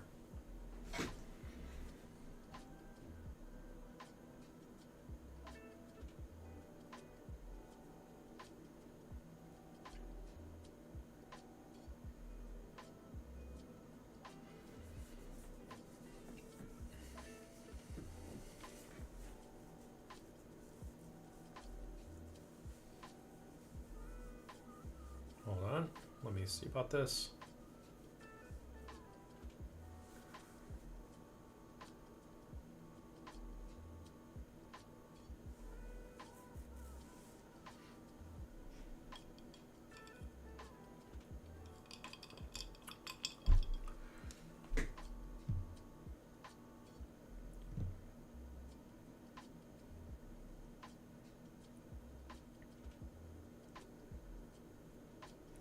All right, let me add a log statement. It's been a moment since I've done logging. I can't remember. All right, log. Yeah.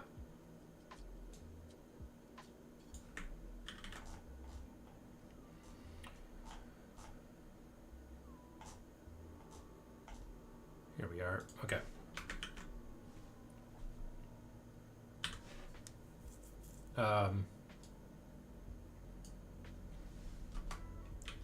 Working on chunk, and we'll do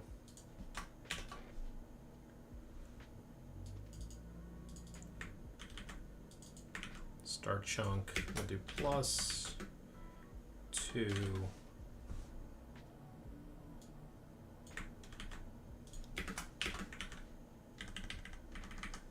chunk end,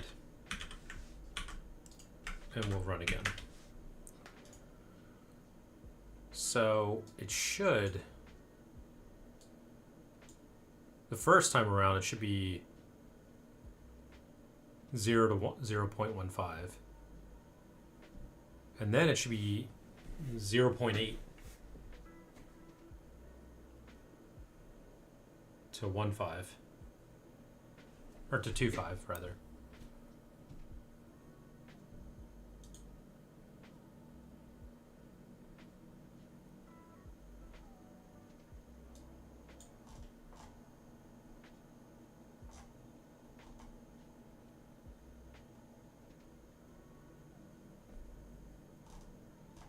Oh, we end up with a ton of images too.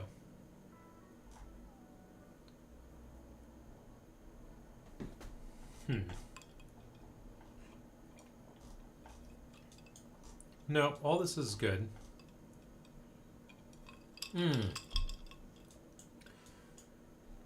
0 to...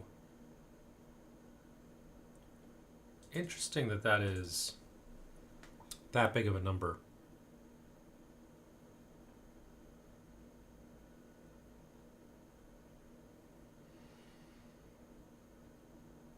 Oh. Yeah, well, that'll happen. The chunk offset is 0.07, not 0.7. We would end up with a negative number, and then, yeah, that's all the problem.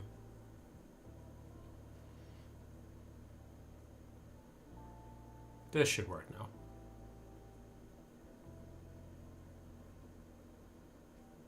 Still interesting that when we log floats, we end up with non-precise numbers.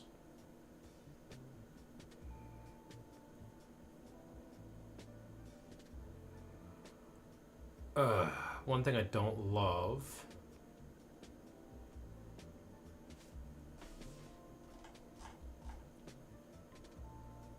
Well, this is 95. So we go to 95, and then we end up doing it again.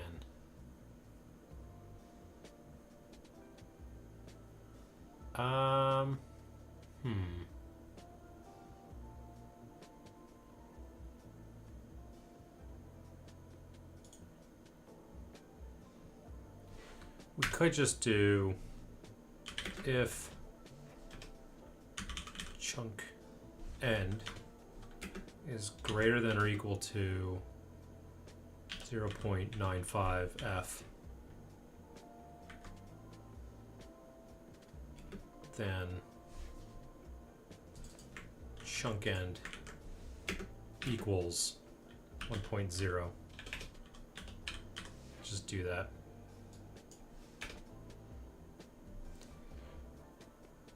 So if there's enough meat, we'll just do 0.9. Because I know it won't be. The previous one is what? 8.5? So if we're so close to the end that we only have like 10% left, just make this last chunk the final chunk. Set it to 1.0. So it will be 1.0, which then guarantees that this will always be true once we get to the end. So then the scenario we end up with here is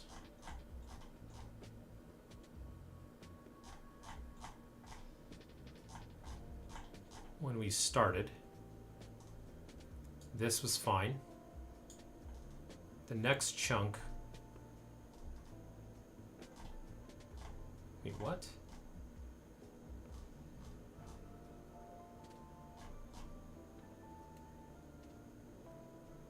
Right, so we did this chunk. Gotcha, so this signal comes in after we're working on the new one. So the first one comes in, that's fine. The second one comes in,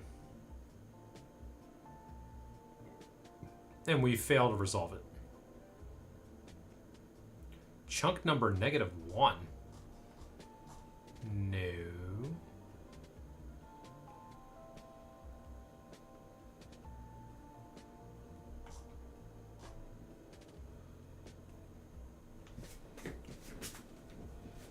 That's not right.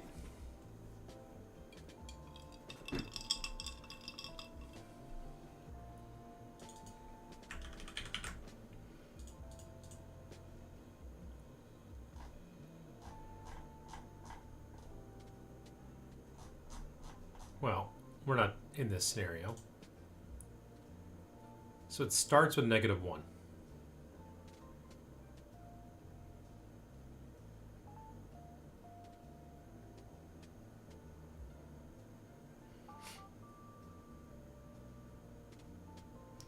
So we don't have to do anything special for the final chunk. Right, so we're always setting this chunk count.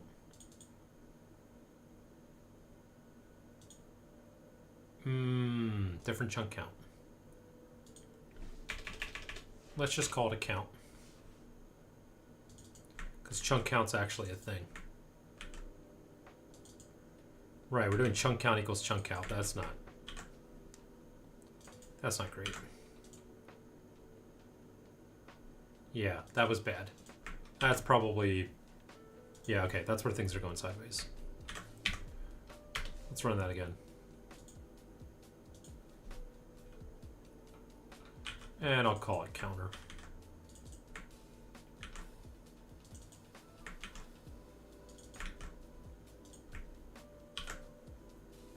Yeah, that was stupid.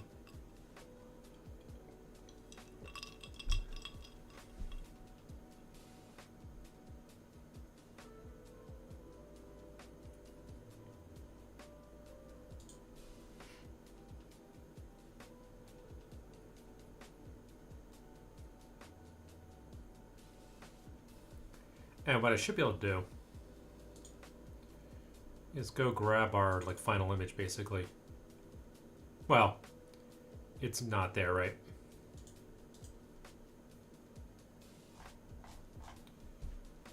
Yeah, so we went from 78 to 1.0.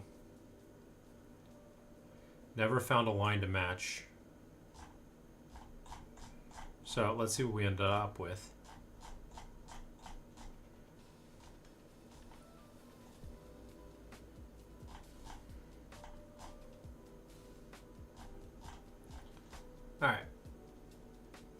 0 to 15.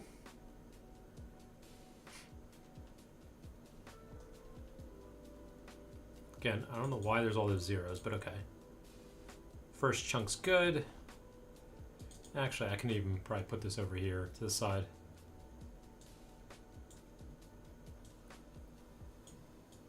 Fine. First chunk's good. And then during beachhead, good. Down to gain, so that's good. During beachhead.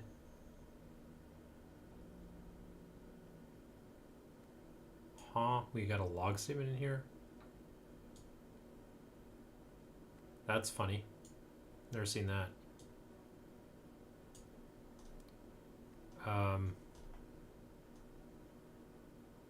Then ist, then gain.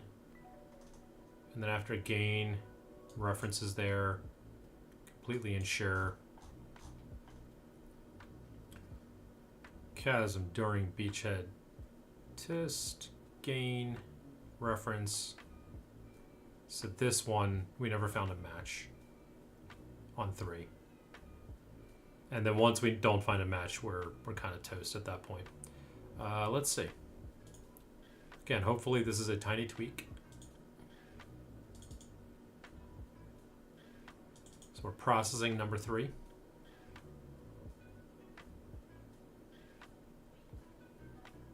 Oh, that's great. Chunk, hunk, unk, unk. Oh, that's awesome. What the hell is going on there?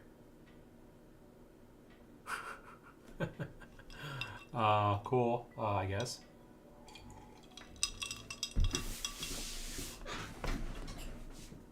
So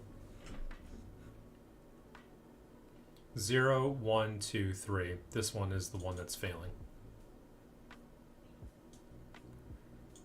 Right, because we have completely, well, let's go to the previous one.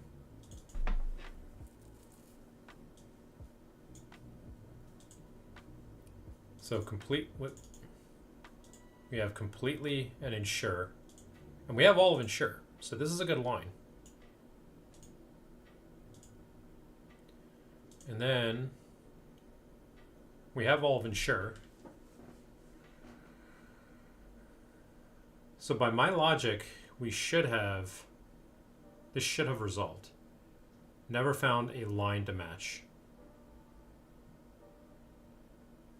All right, so it wasn't cropping. Cropping wasn't our problem. Never found a line to match, huh?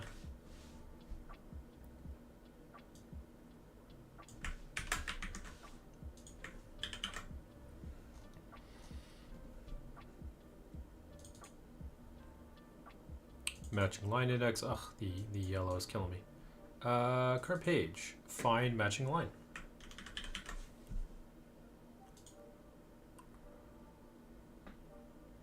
Start index. -4. Okay, so we look at the previous lines for the current lines.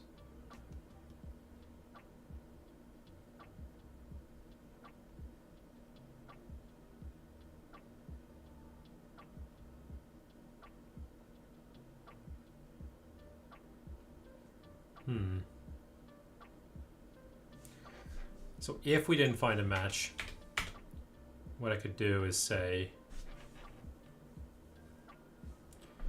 gamestate.log never found a match for this line. Well, we already know that.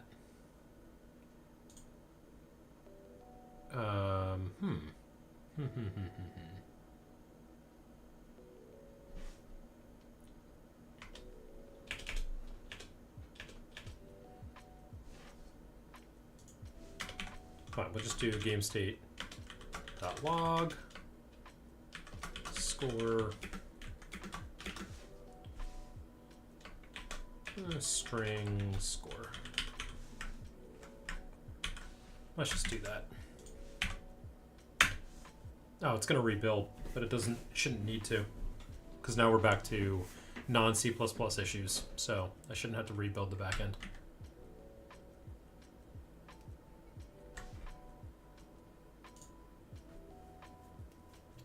Take a sip, take a break.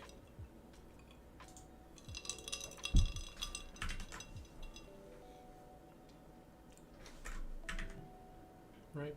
Yeah. That's taking a while to build for some reason.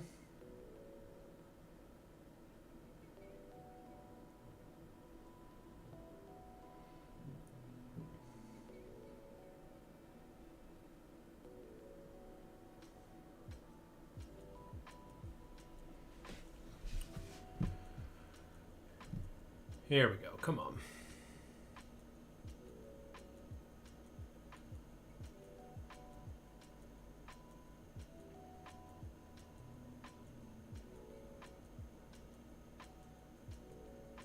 Yeah.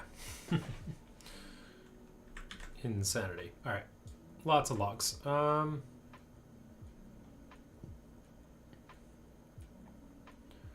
Zero's fine. We don't even bother doing any matching, so logs didn't change there.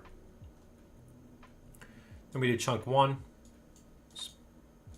Got a good score, so therefore we matched. This is garbage I should throw away because it's getting in the way. It's distracting. And oh, by the way, we're off by ever so slightly, right? So we're off. I can't trust this log statement because this will be off. Like, it just started working on this while this is from the previous chunk. Right. And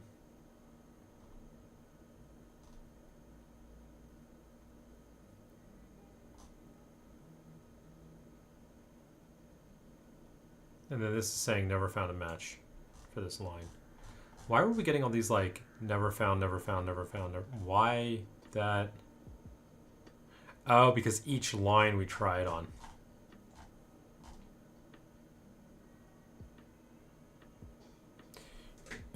We could probably say, like, look, if we can't, the first decent line we find, if we can't find a match, then we're just done.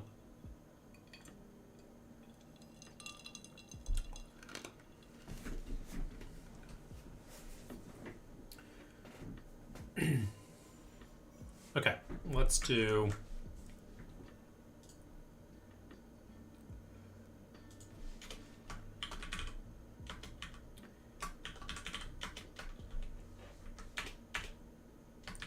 finding match for line dot line text. I don't need semicolons because we're in script zone. Let's switch to skipping because I don't need the back end to build.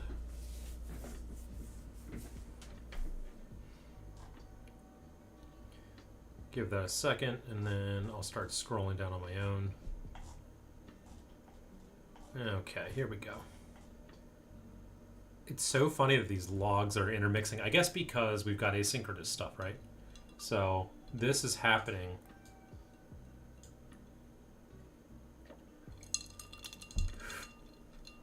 in parallel.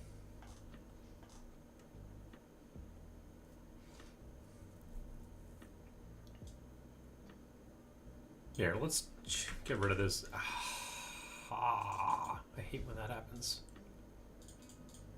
Now I gotta go all the way back up. Okay.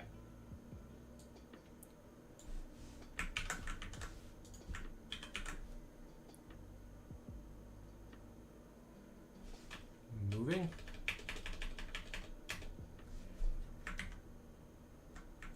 Where is that?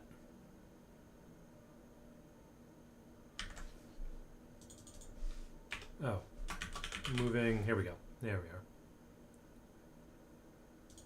are. Again, we'll do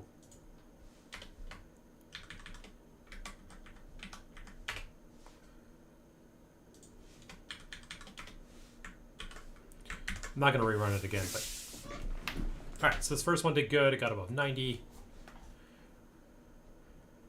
And then we start working on the next one.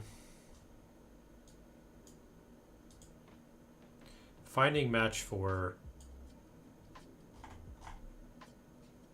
so tist customer dast, which is bad OCR. 012. So it should be tist customer base. Yeah. So that one should fail. Never found a match.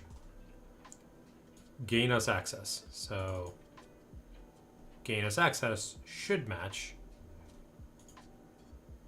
And it does. So gain us access. Okay, so this actually did work as designed. So good. It does a decent job of, like, if there's initial garbage, then we're good. Like we're decent.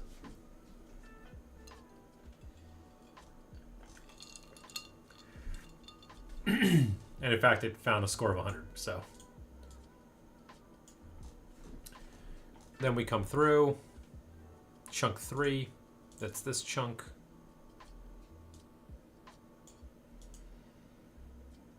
We're looking for completely satisfy, which never scores well, so we don't find it. Ensure that the customer gets not just the product. And we don't find that. So why is this one? That should have matched. Ensure that the customer gets not just the product, but.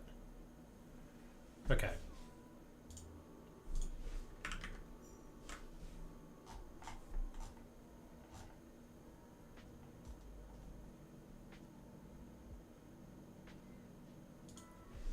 Plus 4 line.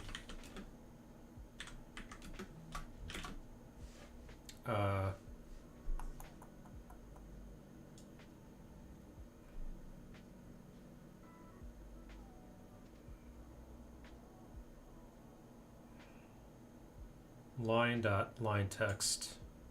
We'll say current line text. Yeah.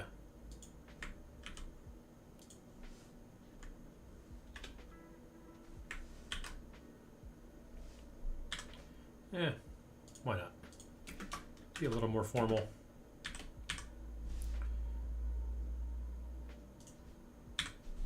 Makes it a little bit more readable. So let me just make sure that, like, it should have been comparing. Because we're doing this whole, the start index, we're comparing this line to self.lines.size. So we're going to the current number of lines we have. We're going back a few. And then we're going forward. Yeah, I mean, we're doing -4 here. Maybe it should be... Yeah.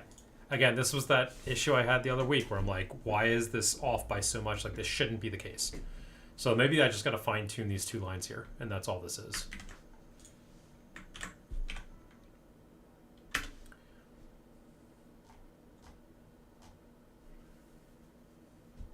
Let's wait for it to trigger, and then, okay, here we go. I can start scrolling down now.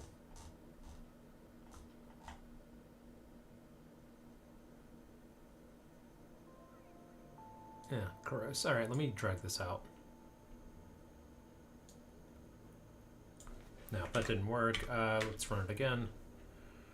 Gives me more. I need to just be able to see it in a readable way.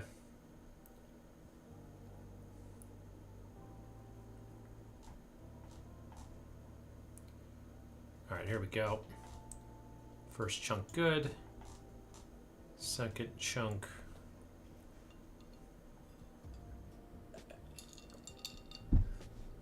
Is fine.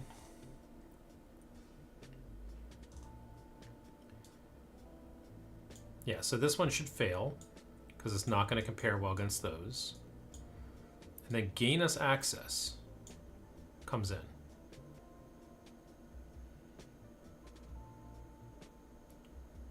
And it's going to compare to beachhead, tist.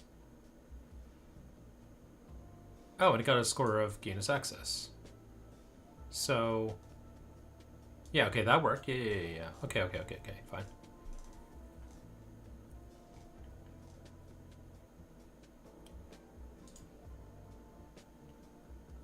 kill that. So here we have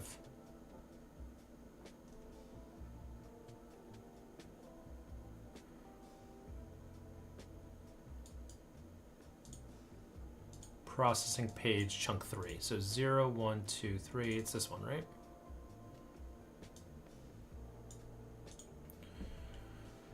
So completely satisfy. Yeah, that's going to fail.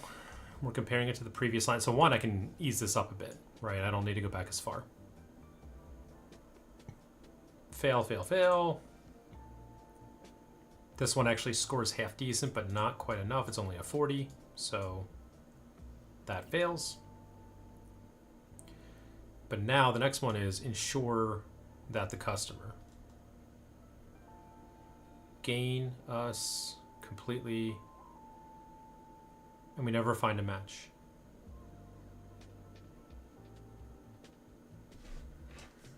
Because it's there. I can see it at the top here. But we don't use it. We're not using it as part of the comparison. So this is an edge case where we don't have junk at the end, because the last line actually OCR'd cleanly. Okay, well, for one thing, I think this start index cannot be -4. Also,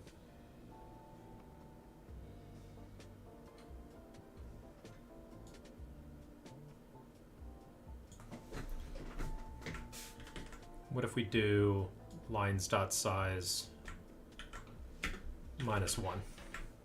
What if we did that and we do -3? Let's just, we'll gently ease into it, right? And let's run that again.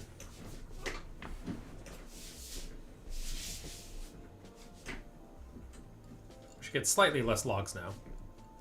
Well, actually probably about the same.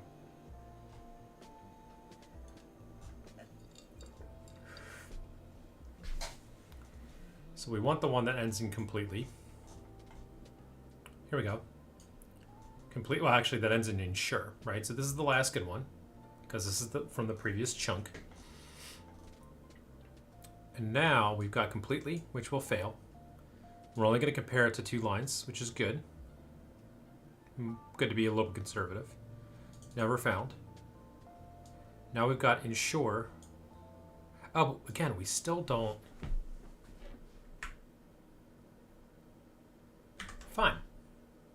This should work, right? I shouldn't have to do a -1.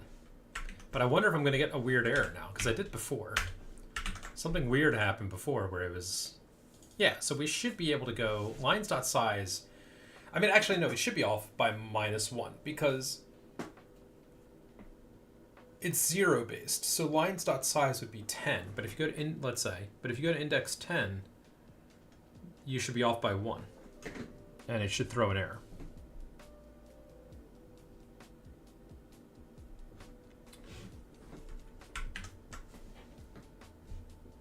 And yet here we are with it looking like everything finished.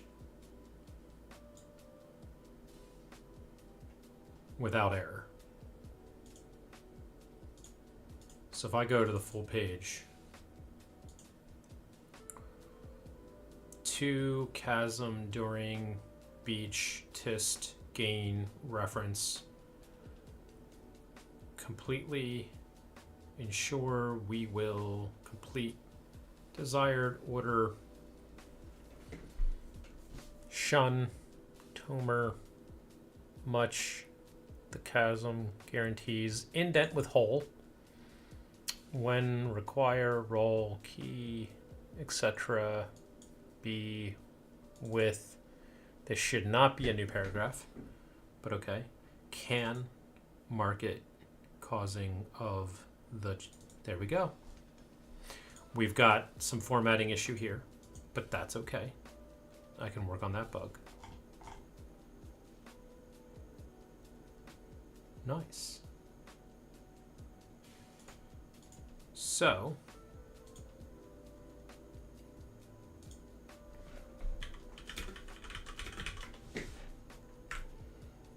In fact, what I'll do is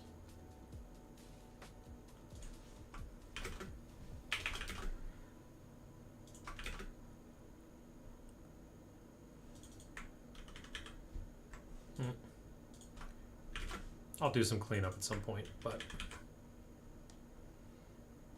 yeah, let's get rid of those code comments, and then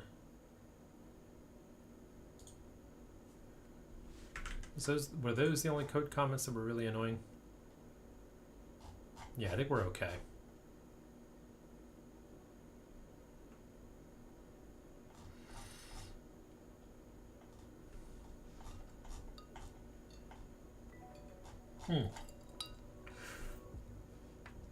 Yeah, no, okay, fine. Yeah, so this was the new chunk. Off by a little bit, for whatever reason.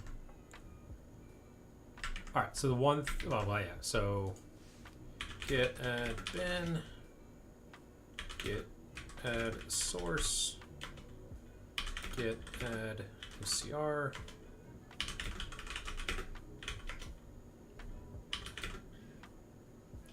let's do history pipe grep commit. Right. So git commit -m works on whole page for angled test case. Just wanted to remember what that last one was. All right, here we go. Baby steps, getting there. So while that goes up, I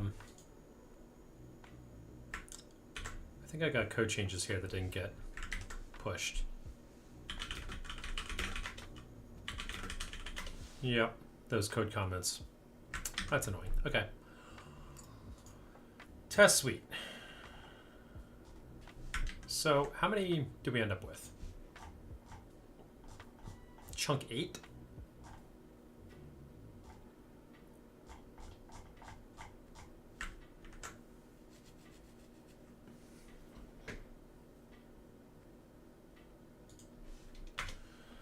We could do if chunk num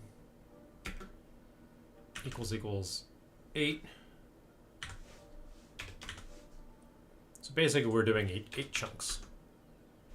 And I think that's because the first chunk's a little bit bigger and the last chunk's a little bit bigger, because we start at 15%, the first 15%, then we do steps of 10 until we get close to the end, and then we add the last one on. So I think it's always gonna be 8, but this is fragile.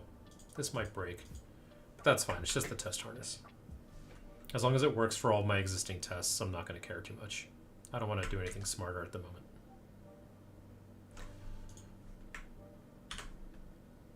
So if we do that, this should now run the entire test suite and give us a final test report for all of them.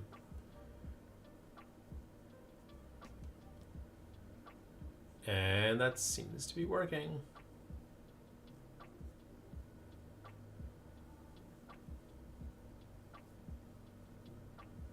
And some of them are doing terribly. But our angle test case worked.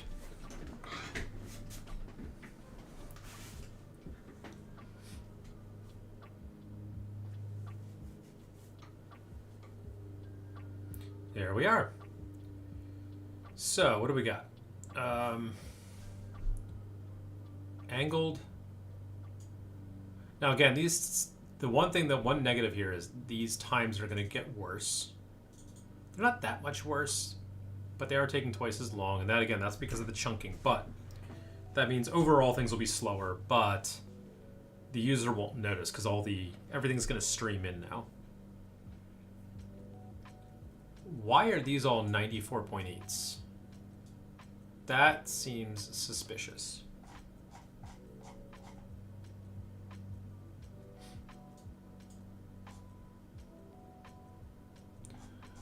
And that's because this one failed, this one failed, this one got a 94.8. And then these ones ended up reusing that same page.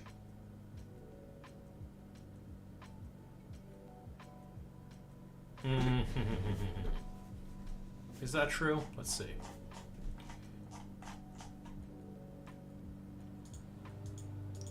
Let's go to the beginning of a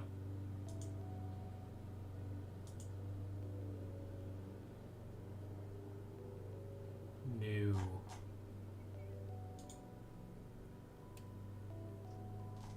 Here we go. So we start on our new test. So we're working on chunk number 0, and we end up spitting out the whole thing.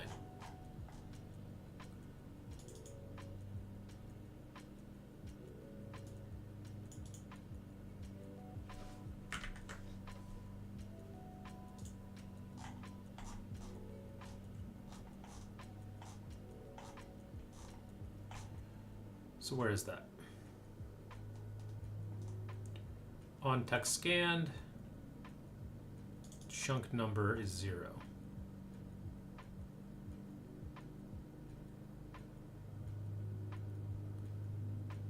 Which is interesting. So because it's 0,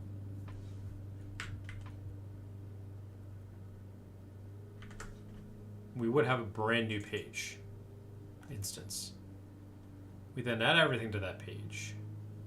And then we say add page on the game state. Now add page.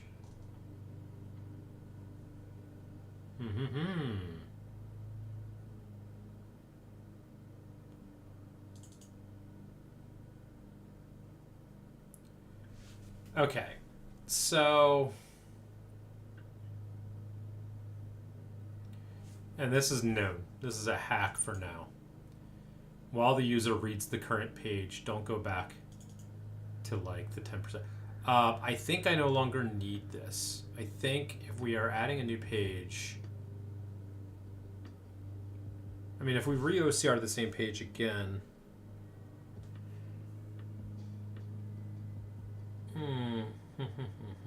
all right, let me break this.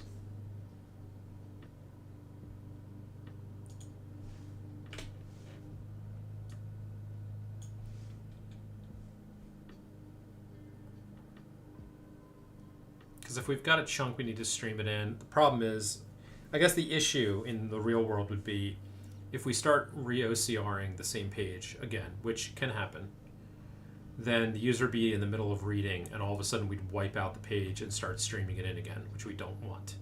So really what we need here is, so we have like a to-do.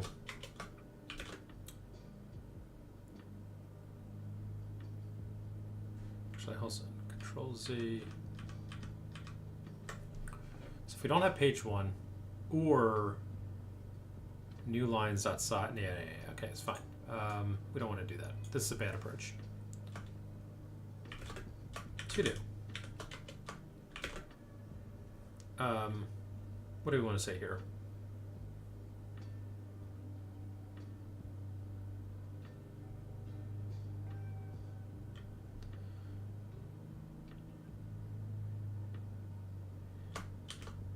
If we aren't in the test suite and the new chunk coming in exists in the current page,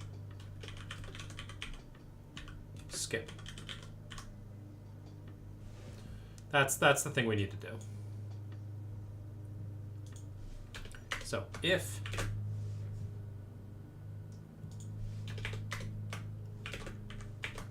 skip all of this logic, that's what we need to do.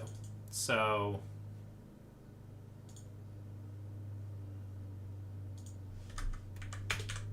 yeah, the problem is the test suite. In the case of the test suite, I do want to do this. I want to have those new chunks come in and stream the results.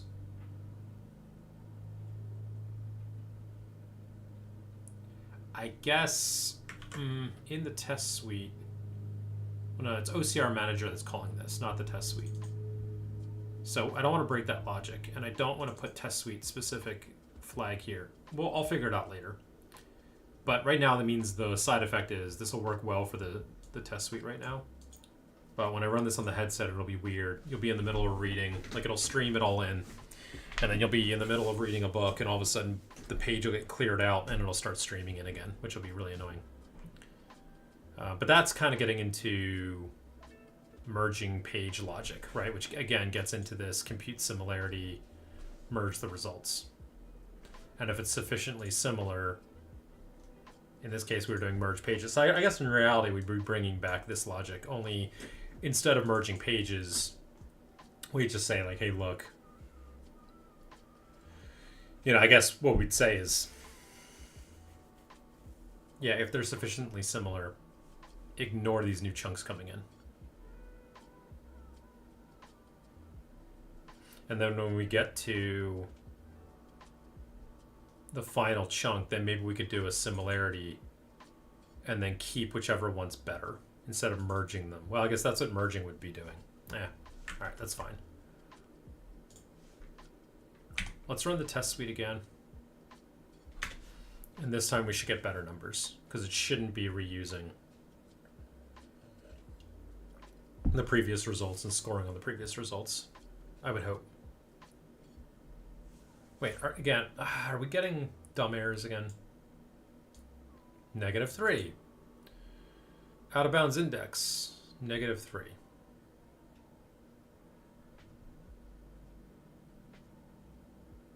Yeah, okay, that's a problem.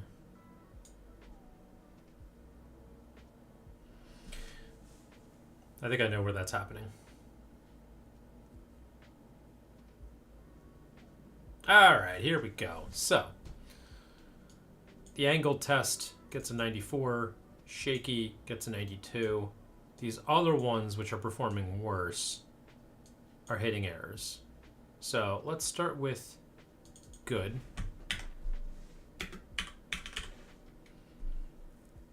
And fix his bug. See what his problem is.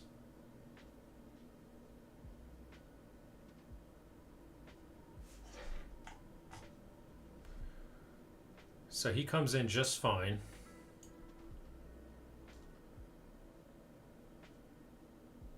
And we never find a match.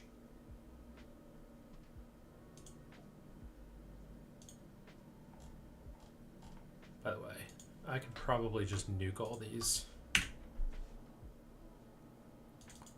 All right, so this is the good one. The good test scenario. So first chunk, we do just fine. Second chunk, we don't. And this has some good warp to it, right?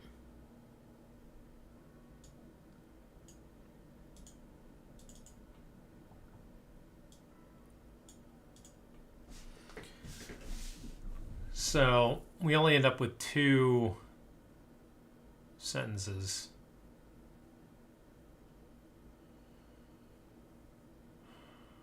Yeah, see, this has has more warp than I'd like. And I don't think this is an issue with the current app, because I think I throw away pages that are this bad. But all the same, if we let it start a little bit later, we might fix it. So that would look like if we start at 0.2.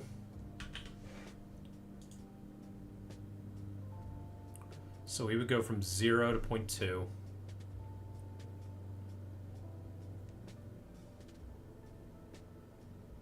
This offset might need to be a bit bigger. But let's not worry about that for the moment.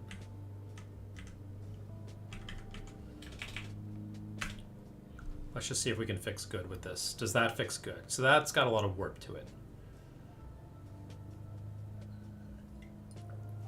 Our stitching together should be, even if we end up with 2 lines overlap, we should still be okay.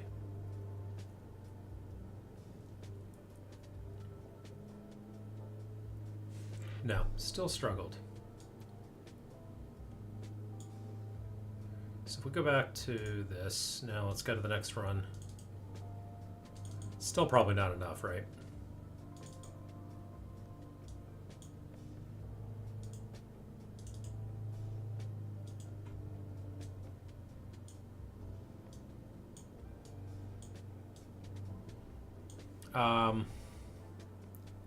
I think we got more of it, but not enough.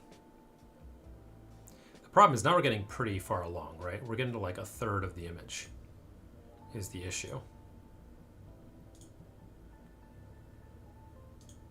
All right, I mean, let's just start with the top, like a bit more, you know?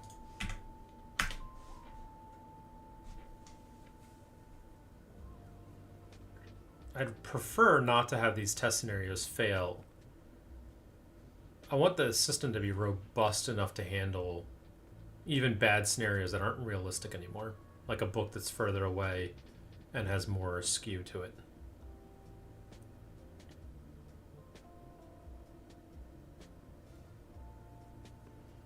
Now this is working.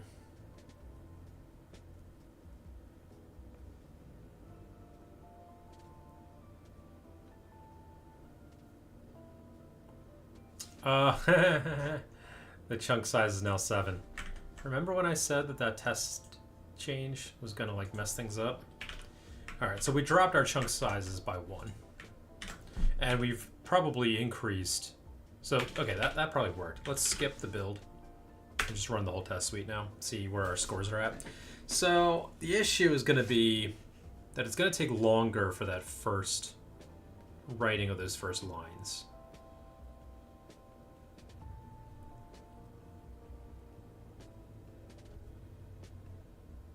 All right, so one of them's still scoring a 0.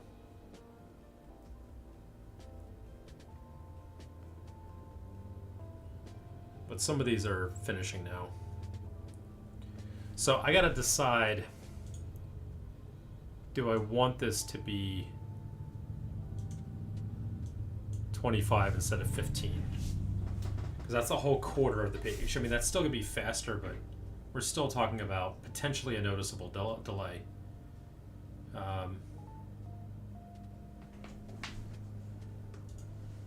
Here we go. So, ooh, shaky broke. That's interesting. That shouldn't have happened. But yeah, angled still good. Good, got good. And then shaky broke. Huh. Alright, so I'm going to have to look at this and see what are the scenarios under which these are breaking, where they're failing to stitch together.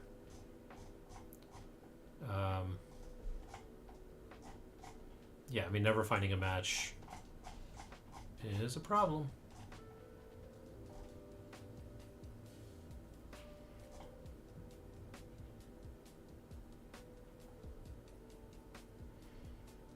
Yeah, the beginning here is bigger. Why is that such trash, though? That's weird.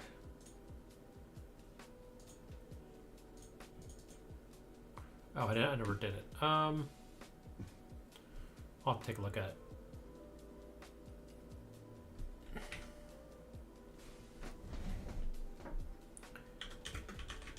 Let's run shaky and see why it's failing.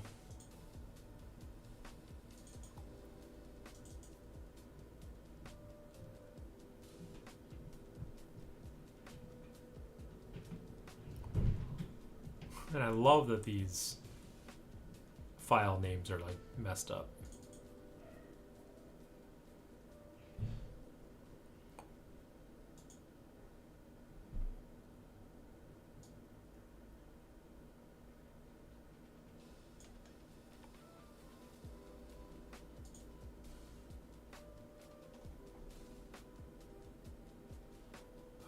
Okay. Yeah, so for whatever reason, this is not OCRing very well.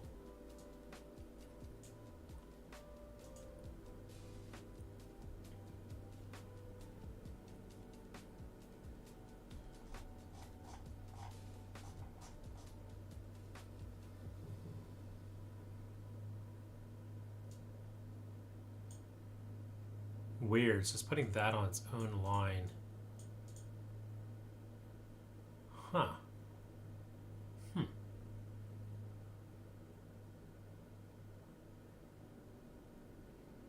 I mean, previously this is one of the better OCR'd images.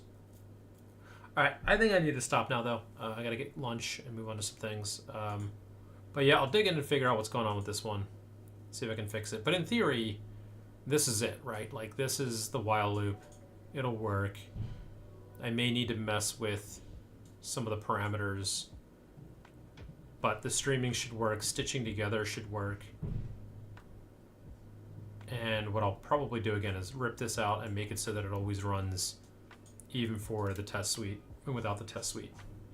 And that should then help with the whole opening the book and having just immediately having words showing up on the page and then having them kind of flood in as they're ready. And see if I can get this to a place where I personally feel comfortable like sitting down, opening a book and reading with the app. So anyway, that's the current goal. Great question of when it is Wednesday. I think I'm going to stream on Monday. I should, hopefully, stream on Monday. And then I hope to have some time later this week to work on this some more, but I don't know. I might not. So in any case, thank you for hanging out with me, and I'll catch you all later.